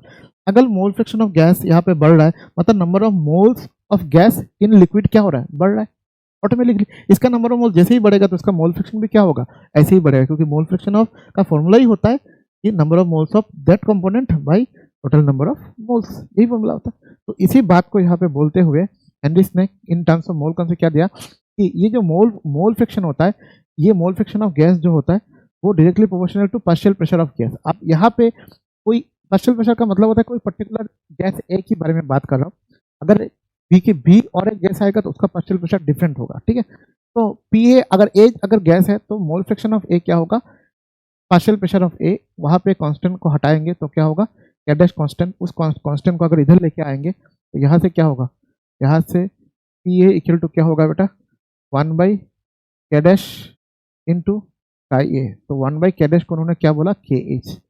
तो पी ए इक्वल टू क्या होगा, के एच यानी कि Henry's constant into mole fraction of A. यही आपका फाइनल एक्सप्रेशन है हेनरीज लॉ का, ये आपका क्या है, final expression of Henry's law. K H equal to 1 by K dash is the Henry's constant. बात समझ में आ गया, यही होता है। शायद आपको क्लियर हो रहा होगा हेनरीज लॉ क्या चीज़ है बेटा। आप नंबर ऑफ मोल्स के टर्म्स में बोले, कुछ बुक में in terms of mass of gas भी होता है बेटा। मास में नंबर ऑफ मोल्स में क्या है, given mass by molar mass, तो नंबर ऑफ मोल्स भी अगेन मास का प्रोपोर्शनल है। मैं आपको दिखा देता हूँ, ठीक है। देखिए जैसे कि number of moles of gas, तो क्या लिखोगे, mass of gas by molar mass of gas by molar mass of gas. बेटा मोलर मास ऑफ गैस तो कांस्टेंट है, अगर O2 की बात करें तो O2 का मास कांस्टेंट है, मोलर मास तो कांस्टेंट है, तो ये नंबर ऑफ मोल्स भी किसका प्रोपोर्शनल है, मास। तो अगर बुक में मास ऑफ गैस डिसॉल्व बोले, मोल्स ऑफ गैस डिसॉल्व बोले या आपका मोल फ्रैक्शन ऑफ गैस बोले, तीनों ही सेम चीज है। तीनों ही एक दूसरे की क्या प्रोपोर्शनल है, डायरेक्टली प्रोपोर्शनल है। बात समझ में आ रहा है क्या बोला? बात समझ में आ रहा है? तो इस केस में हम क्या बोलेंगे, मास बोले, मोल्स बोले या मोल फ्रैक्शन बोले, तीनों ही चीज क्या है, सेम है। ठीक है, मैं मैं मैक्सिमम मतलब डिटेल मतलब को जितना मैक्सिमम हो सके मैं आपको आपके सामने डिटेल में इसको एक्सप्लेन करने की कोशिश कर रहा हूँ। आई डोंट थिंक मतलब और इससे ज़्यादा अंदर जाना ठीक होगा। ठीक है, इतना ही आपके लिए बहुत सफिशिएंट है। ठीक है, अब graphical representation of Henry's law बहुत सिंपल है। ग्राफिकल रिप्रेजेंटेशन कैसे करेंगे? हमें एक्सप्रेशन क्या पता चला, हमें थोड़ी देर पहले एक्सप्रेशन क्या पता चला कि पी ए इक्वल टू के एच इंटू आई है। तो हमारा एक्सप्रेशन क्या है, पी ए इक्वल टू के एच इंटू आई है। ठीक है, अगर हम ग्राफ ड्रॉ करें कि इधर हम रखेंगे पी ए मतलब वाई एक्सिस में और एक्स एक्सिस में रखेंगे मोल फ्रैक्शन ऑफ ए, तो ये क्या इक्वेशन आ गया बेटा, y equal to m x. यहाँ पे m क्या हो रहा है, के एच, मतलब m का मतलब क्या होता है बेटा, m का मतलब होता है स्लोप। तो स्लोप क्या रहा, के एच, और ये y equal to m x क्या होता है, equation of straight line passing through origin. तो ये क्या ग्राफ होगा, इक्वेशन ऑफ स्ट्रेट लाइन। यहाँ पे स्लोप क्या होगा, स्लोप क्या होगा आपका के एच। के एच जो होगा वो आपका क्या होगा, y एक्सिस में क्या है, ये x एक्सिस में क्या है, मोल फ्रैक्शन ऑफ गैस। ये x से क्या है, मोल फ्रैक्शन ऑफ गैस ए। ठीक है, तो वही बोल दिया कि एक स्ट्रेट लाइन आएगा पासिंग थ्रू ओरिजिन होगा, खत्म। ठीक है, और different gas, again different gas जो होगा वो उसका different guys have different slope because meaning the solubility of varies with same pressure. मतलब डिफरेंट गैस, ये मैंने ऑलरेडी बता चुका हूँ क्योंकि केएच वैल्यू जो होता है वो डिफरेंट डिफरेंट गैस के लिए डिफरेंट होता है। ठीक है, और वो प्रेशर के ऊपर भी डिपेंड करता है। ठीक है, अब देखिए, हाँ, एप्लीकेशन ऑफ हेनरीज लॉ, सुंदर सा क्वेश्चन है, सुंदर सा क्वेश्चन इसमें इसके बाद आएगा आपके पास सामने कि कार्बोनेटेड बेवरेजेस मतलब सॉफ्ट ड्रिंक्स, आपका कोल्ड ड्रिंक्स वगैरह जो है इनके बारे में यहाँ पे बोल रहे हैं कि यहाँ पे बोल रहा है कि CO2 इज डिजोल्व इन, बोला कि CO2 जो है, कार्बन डाइऑक्साइड जो है वो क्या है आपका, CO2 जो है वो dissolve in soda at high pressure when the bottle. High pressure में एक्चुअली CO2 गैस को कोल्ड ड्रिंक्स के अंदर में, कोल्ड ड्रिंक जो आप पीते हो ना उसमें कोका कोला वगैरह जो होता है ना उसमें CO2 गैस को क्या होता है, डाला जाता है, डिसोल्व करवाया जाता है high pressure and low temperature में, मतलब हाई प्रेशर में इसको डिसोल्व करवाया जाता है। जैसे ही आप बॉटल को खोलते हो, आप प्रेशर को विड्रॉ कर लेते हो, बॉटल खोला मतलब प्रेशर हट गया, तो क्या होता है, प्रेशर डिक्रीज हो गया। तो प्रेशर जैसे ही डिक्रीज होगा वो CO2 गैस का एस्केपिंग टेंडेंसी बढ़ जाएगा और वो CO2 गैस बबल्स फॉर्म में ऊपर आ जाएगा एंड एक फिजी साउंड करता है। एक देखना, एक साउंड होता है जैसे ही आप ढक्कन खोलते हो करके एक साउंड आता है, उस साउंड से वो क्या होता है, CO2 गैस निकल जाता है। बस समझ में, ये एग्जांपल आप लोगों ने देखा होगा, ये मुझे ज़्यादा एक्सप्लेन करने की जरूरत नहीं है, ये आपका 9-10 में ऑलरेडी आप लोग ये सब चीज़ें पढ़ते हो। ठीक है, दूसरा जो है वो है स्कूबा डाइवर। ये इंपॉर्टेंट चीज़ है बेटा। स्कूबा डाइवर्स में क्या होता है, एक दिक्कत होता है, पेन होता है, बढ़िया सा पेन होता है। क्या होता है, स्कूबा डाइवर लोग क्या करते हैं, जब अंडर वाटर में जाते हैं बेटा, अंडर वाटर में जाने के बाद ना प्रेशर बहुत ज़्यादा होता है नीचे, तो वहाँ पे ना जो मिक्सचर लेके जाते हैं ना वो लोग O2 और N2 का एक मिक्सचर होता है उसका सिलेंडर में, वो लेके जाते हैं। उस मिक्सचर में बेटा नाइट्रोजन जो होता है वो नीचे जब जाएंगे ना, तो बहुत नीचे जाने के बाद ना क्या होता है, प्रेशर बढ़ जाता है। आपको पता है प्रेशर बढ़ने से solubility of gas in liquid बढ़ेगा। तो हमारे ब्लड में क्या होता है, ऑक्सीजन तो ठीक है डिजोल्व हो रहा है, तो नाइट्रोजन नीचे जाने के बाद स्कूबा डाइवर समुद्र के पूरा नीचे जाते हैं, तो नीचे जाने के बाद क्या होगा, प्रेशर बढ़ जाएगा और नाइट्रोजन का जो सोल्युबिलिटी है प्रेशर बढ़ने के कारण वो नाइट्रोजन का सोल्युबिलिटी भी क्या होता है, ब्लड में इंक्रीज हो जाता है। अब डाइवर वो लोग क्या करते हैं ना, नीचे तो जाते हैं, जब जब नीचे से जब ऊपर आते हैं बहुत स्पीड में आ जाते हैं, बहुत स्पीड में आ जाता है। जैसे ही आप स्पीड में आ रहे हो तो ऊपर जैसे ही आ रहे हो तो क्या हो रहा है, आपका प्रेशर घट रहा है, तो तुरंत अचानक ऊपर से नीचे से जो ऊपर कोई आता है, और नाइट्रोजन जो मॉलिक्यूल बड़ा साइज में भी बड़ा होता है, ठीक है, जो नाइट्रोजन क्या होता है वो अचानक ब्लड से बाहर आते हैं और वो बबल्स फॉर्म हो जाता है। तो क्या बोला है कि इफ आ डाइवर एसिड्स मतलब ऊपर अगर आ रहा है तो क्विकली बहुत फास्ट आ रहा है, तो nitrogen comes out of the solution, solution मतलब ब्लड से नाइट्रोजन बहुत स्पीड में बाहर आ रहा है, फॉर्मिंग अब बबल्स, अंदर में ही आपका क्या होता है, बबल्स फॉर्म हो जाएगा, ब्लड में बबल्स फॉर्म हो जाएगा, उसके कारण बहुत तेज पेन होगा, ब्लॉकेज होगा ब्लड वेसल्स में। ब्लड वेसल में क्या होगा, क्योंकि वेसल्स में अगर बबल्स फॉर्म होने से क्या होता है, बहुत ज़्यादा पेन होगा, ठीक है, और आपका उसी को एक्चुअली बोलते हैं बेंडिंग, इसको बोलते हैं बेंड्स, इसी फेनोमेनन को बोलते हैं बेंड्स। उसके लिए सोल्यूशन क्या है? सोल्यूशन में क्या होता है, डाइवर्स जो होता है वो जब नीचे से ऊपर आते तो धीरे धीरे आते, तो उसका सोल्यूशन क्या है, जब वो नीचे से ऊपर आएंगे स्लोली आना पड़ेगा एंड वहाँ पे ऑक्सीजन रिच गैस मिक्सचर, मतलब इस केस में नाइट्रोजन का कंपोजिशन कम करके उसमें ऑक्सीजन के साथ एक्चुअली हीलियम को मिलाया जाता है। पीछे कारण ये है कि हीलियम का साइज भी छोटा है और ये इस टाइप का दिक्कत नहीं करता है, बड़ा बड़ा बबल्स फॉर्म नहीं करता है और ये पेन भी नहीं करता। तो स्कूबा डाइवर पहला क्या करते, नीचे जाते तो आने के टाइम पे धीरे धीरे आते और उनका सिलेंडर में नाइट्रोजन कंपोजिशन को कम करके मिक्सचर के तौर पे आपका क्या दिया जाएगा, आपका हीलियम लिया जाएगा। जैसे ही बेटा हीलियम लिया जाएगा तो गैस का अमाउंट जब बढ़ेगा तो उसका क्या होगा, पार्शियल प्रेशर भी का बढ़ जाएगा, मतलब अमाउंट कम होने से पार्शियल प्रेशर भी कम हो जाएगा। तो बात समझ, तो मिक्सचर में अगर हीलियम गैस लिया जाए तो क्या होगा, हीलियम का साइज भी छोटा है तो इस टाइप का दिक्कत नहीं होगा और स्कूबा डाइवर को नीचे से ऊपर तक जब आएंगे वो धीरे धीरे आना पड़ेगा, वो स्पीड में नहीं आ सकते, उनको धीरे धीरे आना पड़ेगा। ठीक है, ओके, हो गया बस।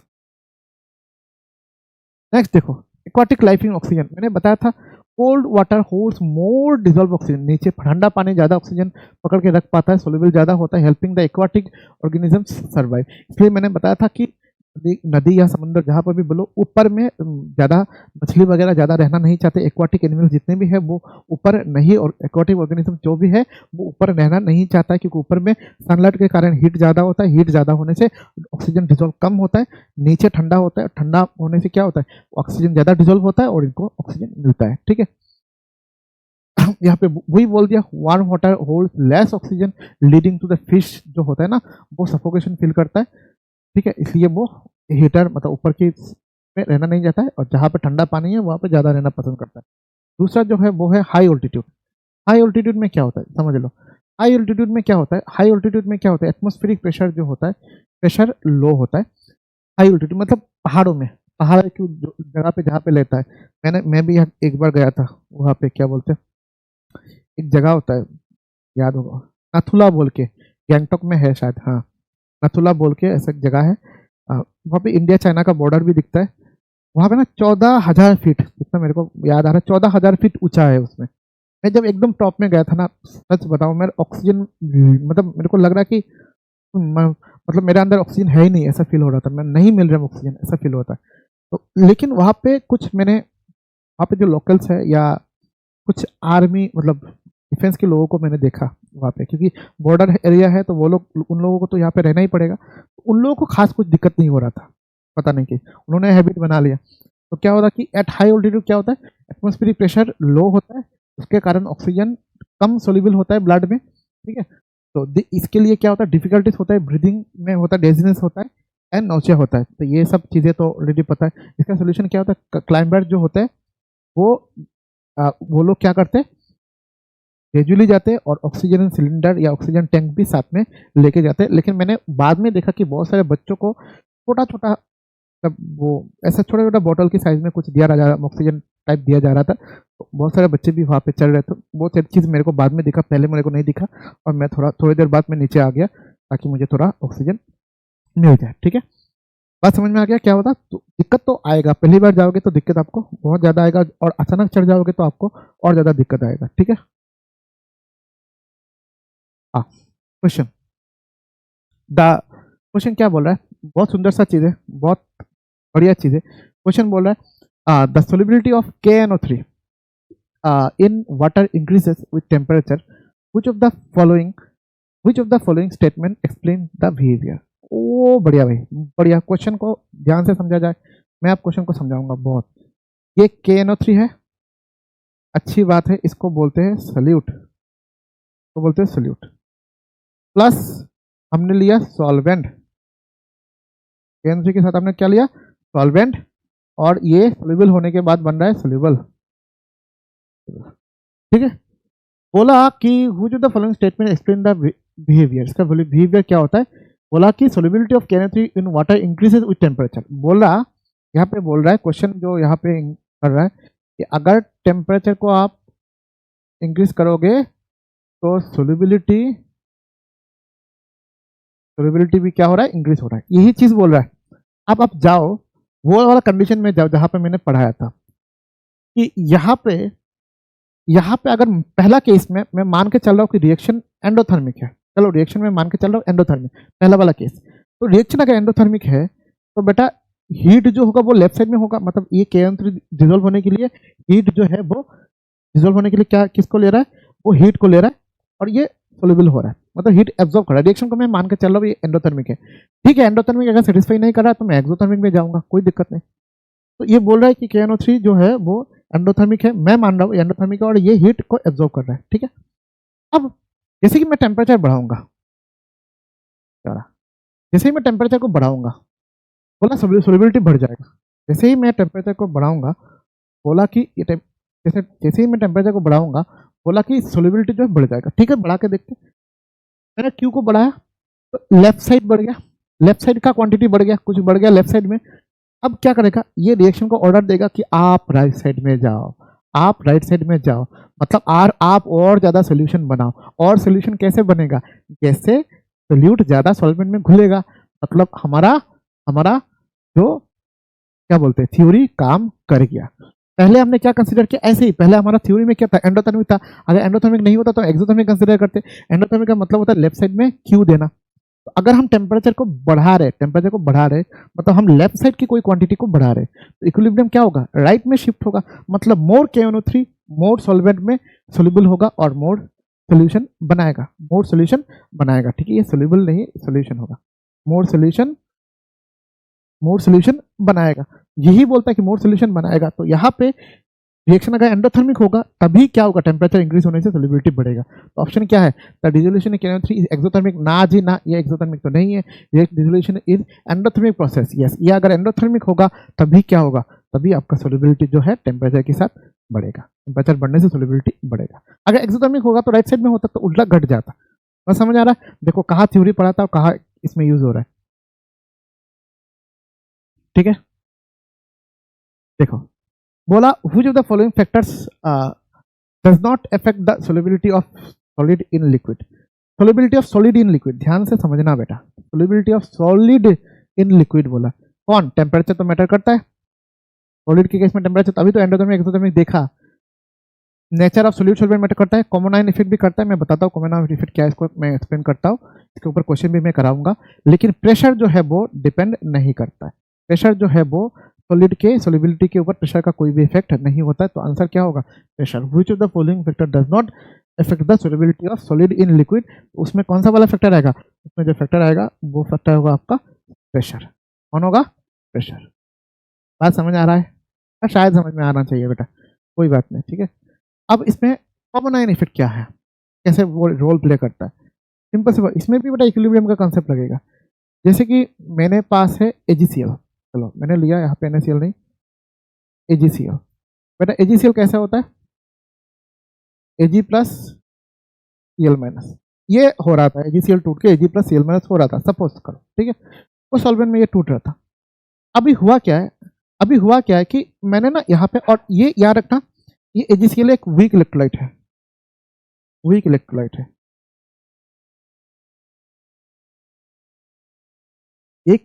इलेक्ट्रोलाइट है।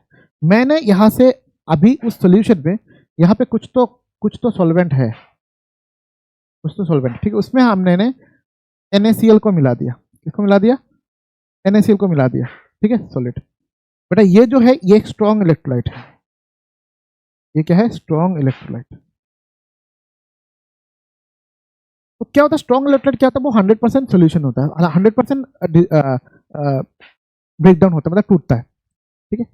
तो ये अगर 100% आपका आयोनाइज हो रहा है, मतलब ये क्या हो रहा है, 100% आयोनाइज का मतलब होता है ये Na प्लस Cl माइनस हो गया। दिक्कत क्या होता है इसमें, कॉमन आयन इफेक्ट का क्या रोल है, कॉमन आयन इफेक्ट क्लास 11 में है आपका आयनिक इक्विलिब्रियम में। इसमें क्या हो रहा है, जैसे ही AgCl था, पहले आराम से AgCl सॉल्वेंट में सोल्यूबल हो रहा था, Ag प्लस Cl माइनस, जैसे कि वाटर में होने से Ag plus aqueous Cl minus आराम से वो सोल्यूबल हो रहा था, कोई प्रॉब्लम नहीं। जैसे ही NaCl दिया, NaCl एक स्ट्रॉन्ग है, और स्ट्रॉन्ग जो होता है ना इलेक्ट्रोलाइट, वो एक उसका गुंडागर्दी अलग से चलता है, ये बोलेगा दुनिया कुछ हो जाए मैं तो सोल्यूबल होके दिखाऊंगा, क्योंकि मेरा काम ही 100% टूटना। स्ट्रॉन्ग इलेक्ट्रोलाइट का मतलब है तो मैं 100% टूटना, तो ये तो टूटेगा। रिएक्शन ऊपर से क्या देख रहा है, इस सिस्टम में अचानक एक आयन कॉमन होने के बाद, इन दोनों में बेटा एक आयन कॉमन है ना, Cl माइनस आयन कॉमन है, होने के बाद प्रोडक्ट में अचानक Cl माइनस आयन का क्या हो गया, अमाउंट बढ़ गया। जैसे ही मैंने NaCl को डाला तो Cl माइनस का अमाउंट क्या हो गया, बढ़ गया। तो ये तो स्ट्रॉन्ग इलेक्ट्रोलाइट है, ये तो किसी का बात मानेगा नहीं, मैं तो भाई सोल्यूबल हूँगा, मैं तो मेरे को तो टूटना है 100%, क्योंकि मैं स्ट्रॉन्ग इलेक्ट्रोलाइट हूँ। मेरा डेफिनेशन ही बोलता है मैं स्ट्रॉन्ग इलेक्ट्रोलाइट जो 100% डिसोसिएट होता है। स्ट्रॉन्ग इलेक्ट्रोलाइट वो होता है जो 100% डिसोसिएट होता है, ये तो ये बोल रहा है। वीक सेक्रीफाइस कौन करेगा? वीक वाला सेक्रीफाइस करेगा। जैसे कि एक आयन कॉमन होने के बाद इस Cl माइनस आयन का अमाउंट राइट साइड में ज्यादा हो गया, तो रिएक्शन किसको ऑर्डर देगा? स्ट्रॉन्ग को ऑर्डर नहीं दे सकता, क्योंकि स्ट्रॉन्ग किसी का बात सुनेगा नहीं। वीक इलेक्ट्रोलाइट को रिएक्शन ऑर्डर देगा। ये क्या बोलेगा कि भाई साहब आप अपना रिएक्शन को बैकवर्ड मूव करो ताकि बैलेंस हो जाए, क्योंकि राइट साइड में एक क्वांटिटी बढ़ गया तो रिएक्शन को बैकवर्ड आना पड़ेगा। तो एक आयन कॉमन होने के कारण ही तो ये सब चीजें हुआ, ये सब चीजें एक आयन कॉमन होने के कारण हुआ, इसलिए कॉमन आयन इफेक्ट यहाँ पे अच्छा रोल प्ले करता है। लेकिन प्रेशर जो है वो solubility of solid in gas में, इन लिक्विड में प्रेशर कोई रोल प्ले नहीं करता है। बात समझ आ रहा है? इसके ऊपर क्वेश्चन करते हैं, ठीक है? क्वेश्चन देखो क्या बोला, वही चीज है। solubility of HCl water decreases when NaCl is added. What is the reason? क्या बोलोगे बेटा? Common ion effect. रीजन क्या होगा?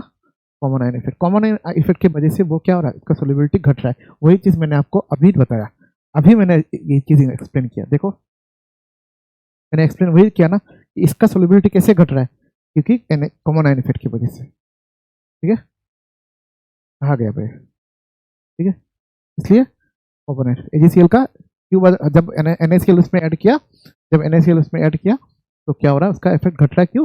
कॉमन आयन इफेक्ट की वजह से। एक्सप्लेनेशन देख सकते हो। AgCl क्या होता है? सॉलिड होता है, तो इक्विलिब्रियम एस्टेब्लिश्ड हुआ Ag plus aqueous plus Cl minus aqueous. ठीक है, जैसे ही NaCl आपने ऐड किया तो common ion Cl minus amount क्या हो गया, उसमें बढ़ गया। तो according to Le Chatelier's principle, language देखो, according to Le Chatelier's principle क्या ऑर्डर देगा कि इक्विलिब्रियम को लेफ्ट साइड में शिफ्ट करना पड़ेगा। तो लेफ्ट साइड में शिफ्ट करने का मतलब क्या होता है, AgCl जो डिसोसिएट हो रहा है वो लेफ्ट साइड में जा रहा है, राइट साइड में जा रहा है मतलब मोर डिसोसिएशन होगा, मतलब सोल्युबिलिटी बढ़ेगा। लेफ्ट साइड में जा रहा है मतलब डिसोसिएशन कम होगा, मतलब सोल्युबिलिटी घट जाएगा। वो किसके लिए घटा भाई? सब कॉमन आयन इफेक्ट के लिए घटा। किसके लिए? कॉमन आयन इफेक्ट के लिए। अच्छा क्वेश्चन है, सच बता रहा हूँ भाई, अच्छा क्वालिटी का क्वेश्चन है। बोला कि the solubility of CaOH in water increases in the presence of CO2। बोला कि CO2 अगर CaOH है ना, तो COH में अगर CO2 लगाओगे दोगे तो बोला कि इंक्रीज हो जाता है। इसका रीजन क्या है? अब देखो इसको रीजन मैं बताता हूँ आपको। मान ले ये OH ट्वाइस है, वो जैसे ही रिएक्ट करना है, इक्विलिब्रियम वगैरह नहीं दे रहा हूँ, आप समझ लोगे। इसमें क्या है बेटा, Ca2 प्लस है प्लस आपका 2OH माइनस। ये CO2 जब पानी के साथ रिएक्ट करता है तब ये बनता है HCO3 minus plus H plus.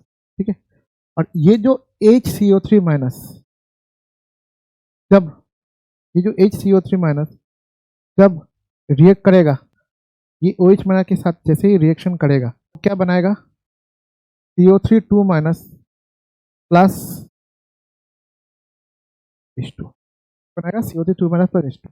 एक चीज देख रहे हो, राइट साइड में ये OH था, वो CO2 देने के कारण, वो CO2 देने के कारण क्या हो गया, वो एब्जॉर्ब हो गया। तो राइट साइड में जैसे ही राइट साइड का किसी जब कोई भी सब्सटेंस का अमाउंट जब कम होता है, राइट साइड में कोई सब्सटेंस का अमाउंट जब क्या होता है बेटा, कम होता है, तो इक्विलिब्रियम ली चैटलियस प्रिंसिपल के अकॉर्डिंग क्या होगा, इक्विलिब्रियम को कमांड देगा कि भाई आप राइट साइड में शिफ्ट करो, आप क्या करो, राइट साइड में शिफ्ट कराओ, मतलब मोर रिएक्ट कर पाते। तो क्या बोला, solubility of CaOH in water, मतलब इसको अगर ढंग से लिखो तो क्या लिखोगे, तो ढंग से लिखोगे तो क्या लिखोगे बेटा, CaOH प्लस वाटर, तो क्या लिखोगे, Ca2 plus aqueous plus 2OH minus aqueous. जैसे ही आप इसको वाटर में डालोगे तो नो डाउट ये हो रहा है, लेकिन अगर आपने CO2 को मिलाया तो CO2 पानी के साथ रिएक्ट करके क्या बनाता है, HCO3 minus plus H plus. वही HCO3 माइनस यहाँ से जो OH माइनस जो रिलीज हुआ था, उसी OH माइनस के साथ रिएक्ट करके CO3 2 माइनस बनाएगा और H2 बनाएगा। मतलब राइट साइड वाला कोई एक क्वांटिटी एब्जॉर्ब हो रहा है, राइट साइड वाला कोई एक क्वांटिटी घट रहा है।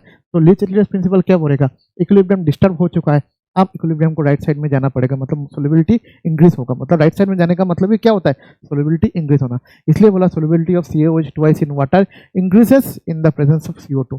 जैसे ही CO2 दोगे वो इंक्रीज हो जाए, क्योंकि इसके लिए रिस्पॉन्सिबल कौन है, ये CO2 रिस्पॉन्सिबल है। ठीक है, तो क्या बोलोगे, आंसर क्या होगा, कि CO2 react with OH minus, CO2 ने OH माइनस के साथ रिएक्ट करवाया एंड शिफ्टिंग इक्विलिब्रियम, इक्विलिब्रियम को कौन से साइड में शिफ्ट करवाया, राइट साइड में शिफ्ट करवाया, और राइट साइड में शिफ्ट करने के कारण सोल्युबिलिटी और बढ़ गया, इसलिए बोला solubility of CaOH twice increases. ठीक है, लैंग्वेज फॉर्म में अगर आप देखना चाहते हो तो देखो ये सब चीज़ें दिया हुआ है, ठीक है, दिया हुआ है, आप आराम से, since OH minus are removed, right side से रिमूव हो रहा है, यहाँ से राइट साइड से, सिंस राइट साइड से OH माइनस आयन रिमूव हुआ है तो इक्विलिब्रियम राइट साइड में जाएगा, यहाँ से रिमूव कम हो गया तो इक्विलिब्रियम फॉरवर्ड जाएगा, और फॉरवर्ड जाने का मतलब ही होता है, राइट साइड जाने का मतलब होता है सोल्युबिलिटी ऑफ CaOH वाइस बढ़ जाना, क्या हो जाना, बढ़ जाना। बात समझ में आ गया? ठीक है, अच्छा क्वेश्चन है, मजेदार क्वेश्चन है। ठीक है, अब देखो यहाँ पे बोला है, ध्यान से समझना, यहाँ पे बोला the solubility of LiLH decreases with temperature, what does the reaction indicate about the LiLH मैंने ऑलरेडी करवाया था, एग्जाम में बताया था, टेम्परेचर इंक्रीज करने से, मान लो ना यहाँ पे LiAl, सॉरी यहाँ पे क्या है Li2SO4, और मान लो सॉल्वेंट आपका वाटर है, ये होने के बाद आपका तो क्या बन रहा है, आपका बन रहा है सोल्यूशन। ठीक है, अब मैंने बोला रिएक्शन क्या बोला कि डिक्रीज है, सोल्युबिलिटी इसका डिक्रीज होता है विद इंक्रीज इन टेम्परेचर। कब होता है रिएक्शन, जब एक्सोथर्मिक होता है। रिएक्शन कब होता है, रिएक्शन एक्सोथर्मिक। मान लो एक्सोथर्मिक रिएक्शन में यहाँ पे क्यू होता है, तो राइट साइड में क्यू होता, तो आपने टेम्परेचर बढ़ाया तो राइट साइड का क्वांटिटी बढ़ गया, तो लीच प्रिंसिपल क्या बोलेगा, आपने इक्विलिब्रियम को डिस्टर्ब किया, आपने अननेसेसरी राइट साइड में क्वांटिटी यानी कि हीट को आपने टेम्परेचर देके बढ़ा दिया, इसको जैसे ही आपने बढ़ाया तो क्या होगा, रिएक्शन बैकवर्ड आएगा। तो रिएक्शन बैकवर्ड आने का मतलब भी होता है सोल्युबिलिटी घट जाना, रिएक्शन बैकवर्ड आने का मतलब भी होता है सोल्युबिलिटी घट जाना। और ये कौन सा रिएक्शन में राइट साइड में हीट इवॉल्व होता है, अगर रिएक्शन एक्सोथर्मिक हुआ तो ये रिएक्शन क्या होगा, ये रिएक्शन जो होगा वो एक्सोथर्मिक होगा। एक्सोथर्मिक रिएक्शन होने से ही हीट मतलब टेम्परेचर बढ़ाने से, टेम्परेचर अगर सॉलिड का बढ़ाओगे तो रिएक्शन सोल्युबिलिटी क्या होगा, डिक्रीज होगा। कब होता है, जब रिएक्शन एक्सोथर्मिक होता है। अब समझ में आ रहा है, जो थ्योरी थोड़ी देर पहले मैंने पढ़ाया 1 घंटा पहले, वो थ्योरी का क्या मतलब है। थ्योरी अगर ढंग से नहीं समझोगे तो इस टाइप का क्वेश्चन सॉल्व नहीं कर पाओगे, क्योंकि एक्सोथर्मिक रिएक्शन में राइट साइड में हीट इवॉल्व होता है, आपने टेम्परेचर बढ़ाया तो आपका राइट साइड का क्वांटिटी आपने बढ़ा दिया, रिएक्शन बैकवर्ड आएगा। रिएक्शन बैकवर्ड आने का मतलब ही होता है कि ये सोल्यूट ज्यादा सॉल्वेंट में घोल नहीं रहा है, तो रिएक्शन बैकवर्ड आने का मतलब कि सोल्युबिलिटी घट गया, सोल्युबिलिटी घट रहा है। ये एंडोथर्मिक रिएक्शन में नहीं होता है, एक्सोथर्मिक रिएक्शन में होता है। एक्सोथर्मिक रिएक्शन में टेम्परेचर बढ़ाने से सोल्युबिलिटी बढ़ता है, एक्सोथर्मिक रिएक्शन में टेम्परेचर बढ़ाने से सोल्युबिलिटी घटता है। ठीक है, क्योंकि एक्सोथर्मिक रिएक्शन में हीट जो एनर्जी जो इवॉल्व होता है वो राइट साइड में होता है, एंडोथर्मिक रिएक्शन में लेफ्ट साइड में होता है। लेफ्ट साइड में है, टेम्परेचर बढ़ा रहा है तो रिएक्शन राइट साइड में जाएगा, मतलब सोल्युबिलिटी बढ़ेगा। मेरे एक एक बातों को ध्यान से समझना बेटा, है यहाँ पे देखो, हो गया। ठीक है, अब एसर्शन रीजन टाइप क्वेश्चन, अब क्या बोल रहा है इसमें, ध्यान से समझ लो।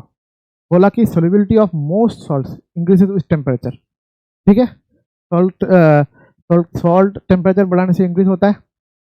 बोला कि dissolution of the salt always an endothermic process, क्या हमेशा सॉल्ट एंडोथर्मिक प्रोसेस होता है, हमेशा एंडोथर्मिक प्रोसेस होता है, नहीं। तो सोल्युबिलिटी तो most salt increases with temperature, तो ये बोल सकते हो। तो मैं क्या बोल सकता हूँ, कि मेरा जो असर्शन जो है वो मेरा ट्रू है और रीजन जो है वो मेरा फॉल्स है। क्यों, क्योंकि dissolution of salt always endothermic process नहीं होता। तो मेरा क्या हो रहा है, असर्शन जो है वो क्या है, ट्रू है, असर्शन ट्रू है, बट रीजन जो है वो क्या है, फॉल्स है। क्योंकि मोस्ट सॉल्ट का सोल्युबिलिटी क्या होता है, मोस्ट सॉल्ट का सोल्युबिलिटी बढ़ता है जब टेम्परेचर इंक्रीज करने से। ठीक है, आंसर देखो C, solubility increases with temperature. ठीक है, if dissolution is endothermic, okay. लेकिन however salt like LiLH4, LiSO4, Li2SO4, CaOH2 is exothermic leading to the decreased solubility with high temperature. So the reason is incorrect. Reason क्या है, incorrect है। Detail में मैंने बता के दिया, हमेशा ऐसा नहीं होता है। रीजन क्या है, इनकरेक्ट है, तो ऑप्शन क्या होगा, सी होगा। बात समझ में आ गया। ये वाला देखो करेक्ट है, solubility of the most of the salt increases, most of the salt, always तो नहीं बोला कि मेजॉरिटी सॉल्ट का सोल्युबिलिटी इंक्रीज होता है टेम्परेचर। ठीक है, लेकिन dissolution of salts is always endothermic process, ऐसा नहीं होता, एक्सोथर्मिक प्रोसेस भी होता है। ठीक है, हमने पढ़ा, जस्ट पढ़ा, एग्जांपल दे के दिया, अभी तो पढ़ा थोड़ी देर पहले Li2SO4। ठीक है, ये एक्सोथर्मिक होता है। ठीक है, ये क्वेश्चन भी थ्योरी में हमने पढ़ा कि why do scuba divers face risk thickness bands क्यों होता है, ठीक है। आंसर क्या होता है, अंडर वाटर जाने के बाद में क्या होता है, नाइट्रोजन जो है, यही वही लिखा हुआ है, नाइट्रोजन जो है वो ब्लड में क्या होता है, डिजोल्व होना स्टार्ट होता है क्योंकि प्रेशर बढ़ता है। और जैसे अचानक ऊपर आते हैं तो अचानक प्रेशर विड्रॉ होता है तो वो ब्लड वेसल में आ जाता है, ब्लड से निकल के तो क्या होता है, ब्लड वेसल में बबल्स फॉर्म हो जाता है और वो ये पेन करना स्टार्ट करता है, ठीक है। जॉइंट पेन होता है, जॉइंट स्टिफनेस होता है, ठीक है। इसमें उसको ही बोलते हैं बैंड्स, इसको ही बोलते हैं बैंड्स। टू प्रिवेंट दिस क्या किया जाता है, ऑक्सीजन हीलियम मिक्सचर यूज किया जाता है, मैंने बताया था ना, हीलियम यूज किया जाता है instant of nitrogen oxygen mixture. Nitrogen oxygen mixture की जगह क्या यूज किया जाता है, कुछ कुछ मिक्सचर में नाइट्रोजन होता है, कम अमाउंट में होता है, कुछ कुछ जगह पे नाइट्रोजन को रिप्लेस करके हीलियम लिया जाता है, ठीक है। बात समझ आ रहा है, तो ऐसा भी क्वेश्चन फॉर्म हो सकता है, ठीक है। बोला why carbonated soft drinks bottles और high pressure, of course pressure बढ़ाने से बेटा CO2 गैस डिजोल्व होगा, प्रेशर अगर विड्रॉ करने से क्या होगा, एक फिजिंग साउंड होगा, फिजिंग साउंड होके सारा CO2 गैस बाहर निकल के आ जाएगा लिक्विड से। ये सब कंसेप्चुअल क्वेश्चन है, आपको ध्यान से पढ़ के नोट्स बनाना आना चाहिए। सारा चीज़ मैंने समझाया और मैंने यहाँ पे क्वेश्चन में दिखाया, मैं जो एक एक लाइन एक एक चीज़ें समझाया, सारा चीज़ें कैसे इसके ऊपर क्वेश्चन बनता है, कैसे इनके ऊपर क्वेश्चन बनता है, ठीक है। अब बोला how does Henry's constant affect the solubility in in liquid, क्या बोला, KH जो होता है वो inversely proportional to solubility of gas, higher KH lower solubility. मैं इसको बता देता हूँ, हेनरीज लॉ ने क्या बोला कि partial pressure of any gas A equal to KH into mole fraction of A। बेटा पार्शियल प्रेशर पर्टिकुलर गैस के लिए क्या होता है, कांस्टेंट होता है। पार्शियल प्रेशर जो है कांस्टेंट मान के, जैसे कि यहाँ पे एटमॉस्फेरिक प्रेशर है तो एटमॉस्फेरिक प्रेशर तो बेटा कांस्टेंट है, कांस्टेंट मान लेता हूँ। तो क्या हो रहा है, KH इक्वल टू क्या हो रहा है, PA by mole fraction of A। ये अगर कांस्टेंट है तो यहाँ से क्या आ रहा है, यहाँ से आ रहा है कि KH जो है inversely proportional to mole fraction. Inversely proportional to क्या है बेटा, मोल फ्रैक्शन। तो अगर KH इनवर्सली प्रोपोर्शनल मतलब मोल फ्रैक्शन मतलब क्या है, कितना मोल्स ऑफ आपका सल्यूट डिसॉल्व हुआ है आपका सॉल्वेंट में। तो अगर KH बढ़ रहा है तो मोल फ्रैक्शन घटेगा, मतलब सोल्युबिलिटी घट रहा है। अगर सोल्युबिलिटी बढ़ रहा है तो KH घट रहा है, KH घट रहा है। इसको सुंदर करके दिया कि higher KH lower solubility. O2 का अगर वैल्यू देखोगे, इनका वैल्यू है एनसीईआरटी में दिया हुआ है, तो अगर क्या बोला higher KH lower solubility, O2 का सोल्युबिलिटी क्या होता है, लोअर सोल्युबिलिटी होता है वाटर में, क्योंकि O2 का KH वैल्यू वाटर का हाई होता है। Lower KH higher solubility, CO2 gas पानी में ज्यादा सोल्युबल होता है, क्यों, क्योंकि इसका KH वैल्यू कम है, इसलिए इसका सोल्युबिलिटी क्या है, ज्यादा है, इसलिए इसका सोल्युबिलिटी क्या है, ज्यादा है। बात समझ आ रहा है, ठीक है। Gases with higher KH like O2 and N2 इसका less soluble, while gases with low KH like CO2 and NH3 क्या होता है, मोर सोल्युबल। जिनको ज्यादा KH वैल्यू होने से क्या होता है, मैंने दिखाया ना KH के साथ मोल फ्रैक्शन के उसका क्या रिलेशन होता है, इनवर्सली प्रोपोर्शनल। तो जिसका KH वैल्यू कम होगा, मोल fraction of solute in liquid बढ़ेगा, तो क्या होगा, सोल्युबिलिटी कम होगा। मतलब KH बढ़ रहा है, सोल्युबिलिटी कम हो रहा है, KH कम हो रहा है, सोल्युबिलिटी बढ़ रहा है। शायद मजा आ रहा होगा क्वेश्चन सॉल्व करने में। देख लो बेटा, समझा रहा हूँ पूरा, ये राउल्स लॉ से आया है, ये आपका राउल्स लॉ से आया, ठीक है। ध्यान पूर्वक समझना, ठीक है। एग्जाम और एनसीईआरटी बुक में इनका डाटा भी दिया हुआ है, किसका KH वैल्यू क्या होता है, वो एनसीईआरटी बुक में दिया हुआ है। आप लोग बस देखिए किसका KH वैल्यू ज्यादा है कम है। KH वैल्यू कम है इसलिए सोल्युबिलिटी, KH वैल्यू कम है इसलिए सोल्युबिलिटी ज्यादा हो रहा है। KH वैल्यू ज्यादा होने से सोल्युबिलिटी क्या होता है, कम होता है, सोल्युबिलिटी कम होता है,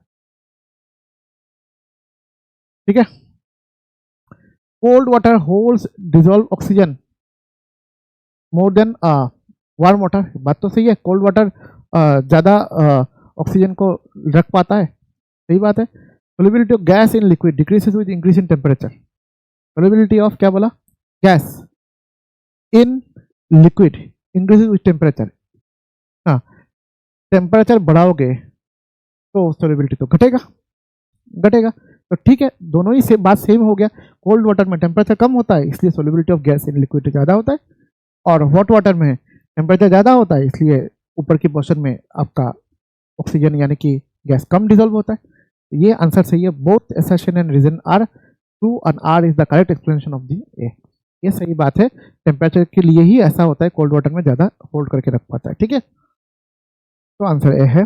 पढ़ लेना बेटा, इसमें थोड़ा डिटेल में लिखा हुआ है, इनको जरूर नोट्स बनाना। हाँ, अब इसको देखते हैं। देखो बोला कि Henry's law is not applicable for very high pressure.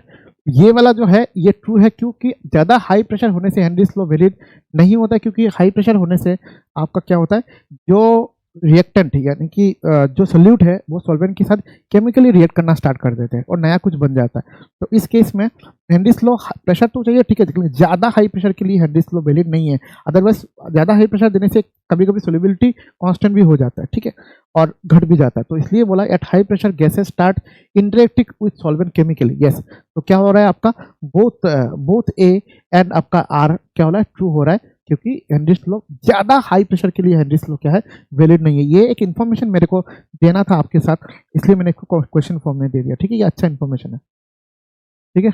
हाँ, ये है कि हेनरीज लॉ जो है वो आइडियल बिहेवियर को मानता है, लेकिन गैसेस क्या होना नहीं, आइडियल में क्या होता है, एक गैस दूसरे एक गैस मतलब दो पार्टिकल के साथ आपस में क्या नहीं होता है, रिएक्ट नहीं होना चाहिए। तो अगर जैसे कि एग्जांपल बोला गैसेस लाइक CO2 NH अगर केमिकली ज़्यादा प्रेशर दोगे तो केमिकली रिएक्ट करके carbonic acid and ammonium hydroxide बना देगा वाटर के साथ, अगर आप ज़्यादा दोगे तो, ठीक है ना। वाटर से ज़्यादा अगर प्रेशर दोगे तो ये केमिकली रिएक्ट करना स्टार्ट कर देंगे, सोल्यूबल ना होकर वो नया सब्सटेंस बना देंगे, ठीक है। केमिकली रिएक्शन होने के मतलब होता है रिएक्ट करके रिएक्टेंट और मतलब सोल्यूट और सॉल्वेंट रिएक्ट करके नया कोई सब्सटेंस बना देने को ही बोलते हैं केमिकल रिएक्शन, ठीक है। अब देखो एट क्वेश्चन बोला at 25 degree centigrade Henry's law constant for O2 in water is 1.3। Henry's law constant दिया हुआ है, मैं यहाँ से कुछ डाटा मैं पहले से ही कलेक्ट कर लेता हूँ।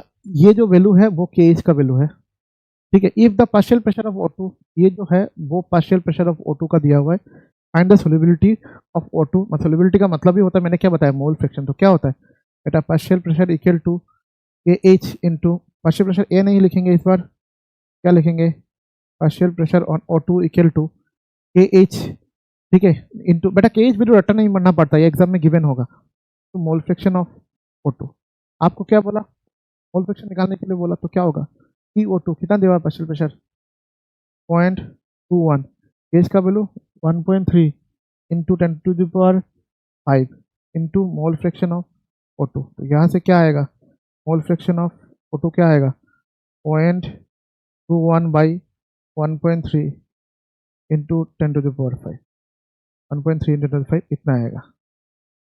बात समझ में आ रहा है, इतना आएगा क्वेश्चन, इतना अगर कर लो, डिवाइड कर लेना, आंसर आ जाएगा। और आपको आंसर चाहिए तो मैं वो बता देता हूँ, देखो यहाँ पे दिया होगा, अब कर लेना 0.21 बाई 1.3 आने से यही आंसर आता है, ठीक है, आराम से। मेरा फॉर्मूला, ये फॉर्मूला का डायरेक्ट एप्लीकेशन था, डायरेक्ट फॉर्मूला से क्वेश्चन था, ये क्वेश्चन डिट्टो क्वेश्चन आपका डायरेक्ट फॉर्मूला से आया, ठीक है। इसमें कुछ नहीं कर, आप कुछ नहीं कर सकते इसमें। इसने बोला ये क्वेश्चन पसंद आया मेरे को, ये बोला कि सोल्युबिलिटी ऑफ आर्गन गैस, मतलब गैस फिक्स कर दिया इन वाटर इज इतना, सोल्युबिलिटी बोल दिया एट 1 atm प्रेशर बोल दिया एट 25, टेम्परेचर फिक्स होना पड़ेगा, अगर टेम्परेचर फिक्स नहीं करोगे तो गैस, क्योंकि देखो यहाँ पे दो चीज़, इस क्वेश्चन में दो चीज़ समझना पड़ेगा। अगर गैस को फिक्स नहीं करोगे दिक्कत होगा, क्यों, वो अलग अलग गैस के लिए एज तो अलग अलग होगा। तो पहले तो भाई गैस को फिक्स कर दो अगर क्वेश्चन को ज़्यादा वेरिएशन दिखाना है। दूसरा टेम्परेचर फिक्स कर दो, क्योंकि टेम्परेचर चेंज होने से आपका सोल्युबिलिटी भी चेंज हो जाएगा। तो नेचर ऑफ गैस एंड आपका टेम्परेचर को फिक्स कर दिया। तो बोला पहला बोला इस केस में द सोल्युबिलिटी, यानी कि इस केस में पहला केस में Chi1 मान लेते, Chi1 मतलब पहला केस में सोल्युबिलिटी है 0.056 एंड इसमें जो KH वैल्यू होगा, कुछ वैल्यू होगा नहीं मालूम मुझे, जरूरत भी नहीं है। और इसमें जो पार्शियल प्रेशर है P जो आर्गन है, पार्शियल प्रेशर जो है वो वैल्यू क्या है, अब यहाँ पे पार्शियल प्रेशर वैल्यू कितना दिया हुआ है 1 atm, ठीक है, इसका पार्शियल प्रेशर कितना दिया हुआ है 1 atm। दूसरा टेम्परेचर कांस्टेंट है, तो ठीक है, और पर्टिकुलर गैस के लिए तो बेटा अगर गैस को कांस्टेंट कर दिया तो KH वैल्यू भी कांस्टेंट है। बोला what will be the solubility, इसमें आपको सोल्युबिलिटी मतलब सेकंड केस में निकालना है एट 5 atm, इसमें निकालना है। और एक क्या होता है, इसमें प्रेशर क्या दिया हुआ है PAR जो है वो 5 atm, और बोला कि यहाँ पे हेनरीज लॉ वैलिड है। मेरे को एक चीज़ यहाँ से सिंपल सी बात बताओ, यहाँ पे क्या लिखोगे, मोल फ्रैक्शन ऑफ आर्गन, ठीक है, यहाँ पे Chi1 इक्वल टू बेटा KH इंटू PAR, यहाँ से केस तो बराबर है, तो के एच इक्वल टू क्या लिखोगे sir, mole fraction of 1 by E A R, ठीक है सही बात है। तो क्या लिखोगे यहाँ पे 0.56056 बाई क्या आया 1, ये केस का वैल्यू। बेटा केस का वैल्यू तो उधर भी सेम होने वाला है, तो उधर भी क्या लिखोगे, उधर भी क्या लिखोगे, उधर लिखोगे I2 by P A R, तो क्या होगा यहाँ पे वैल्यू कितना आ रहा है, केस का वैल्यू क्या है, क्या आ रहा है आपका I2 तो निकालना है, बाई वैल्यू क्या आ रहा है 5। ये जो इक्वेशन 1 और ये जो आपका इक्वेशन 2 आया, दोनों का ही केस क्या है, सेम है। इक्वेशन 1 और 2 को इक्वेट कर दो, इक्वेट कर दो तो क्या आ जाएगा 0.56056 by 1 equal to I2 by 5। आप मल्टीप्लाई कर दो, आंसर आ जाएगा, ठीक है मल्टीप्लाई करने से आंसर आ जाएगा। और आपको आंसर चाहिए तो यहाँ पे दिया हुआ है, ठीक है देखो मल्टीप्लाई किया आपका आंसर आ जाएगा। वही चीज़ मैंने किया, देखो दोनों को मल्टीप्लाई करोगे तो आपका I2 का वैल्यू आ जाएगा।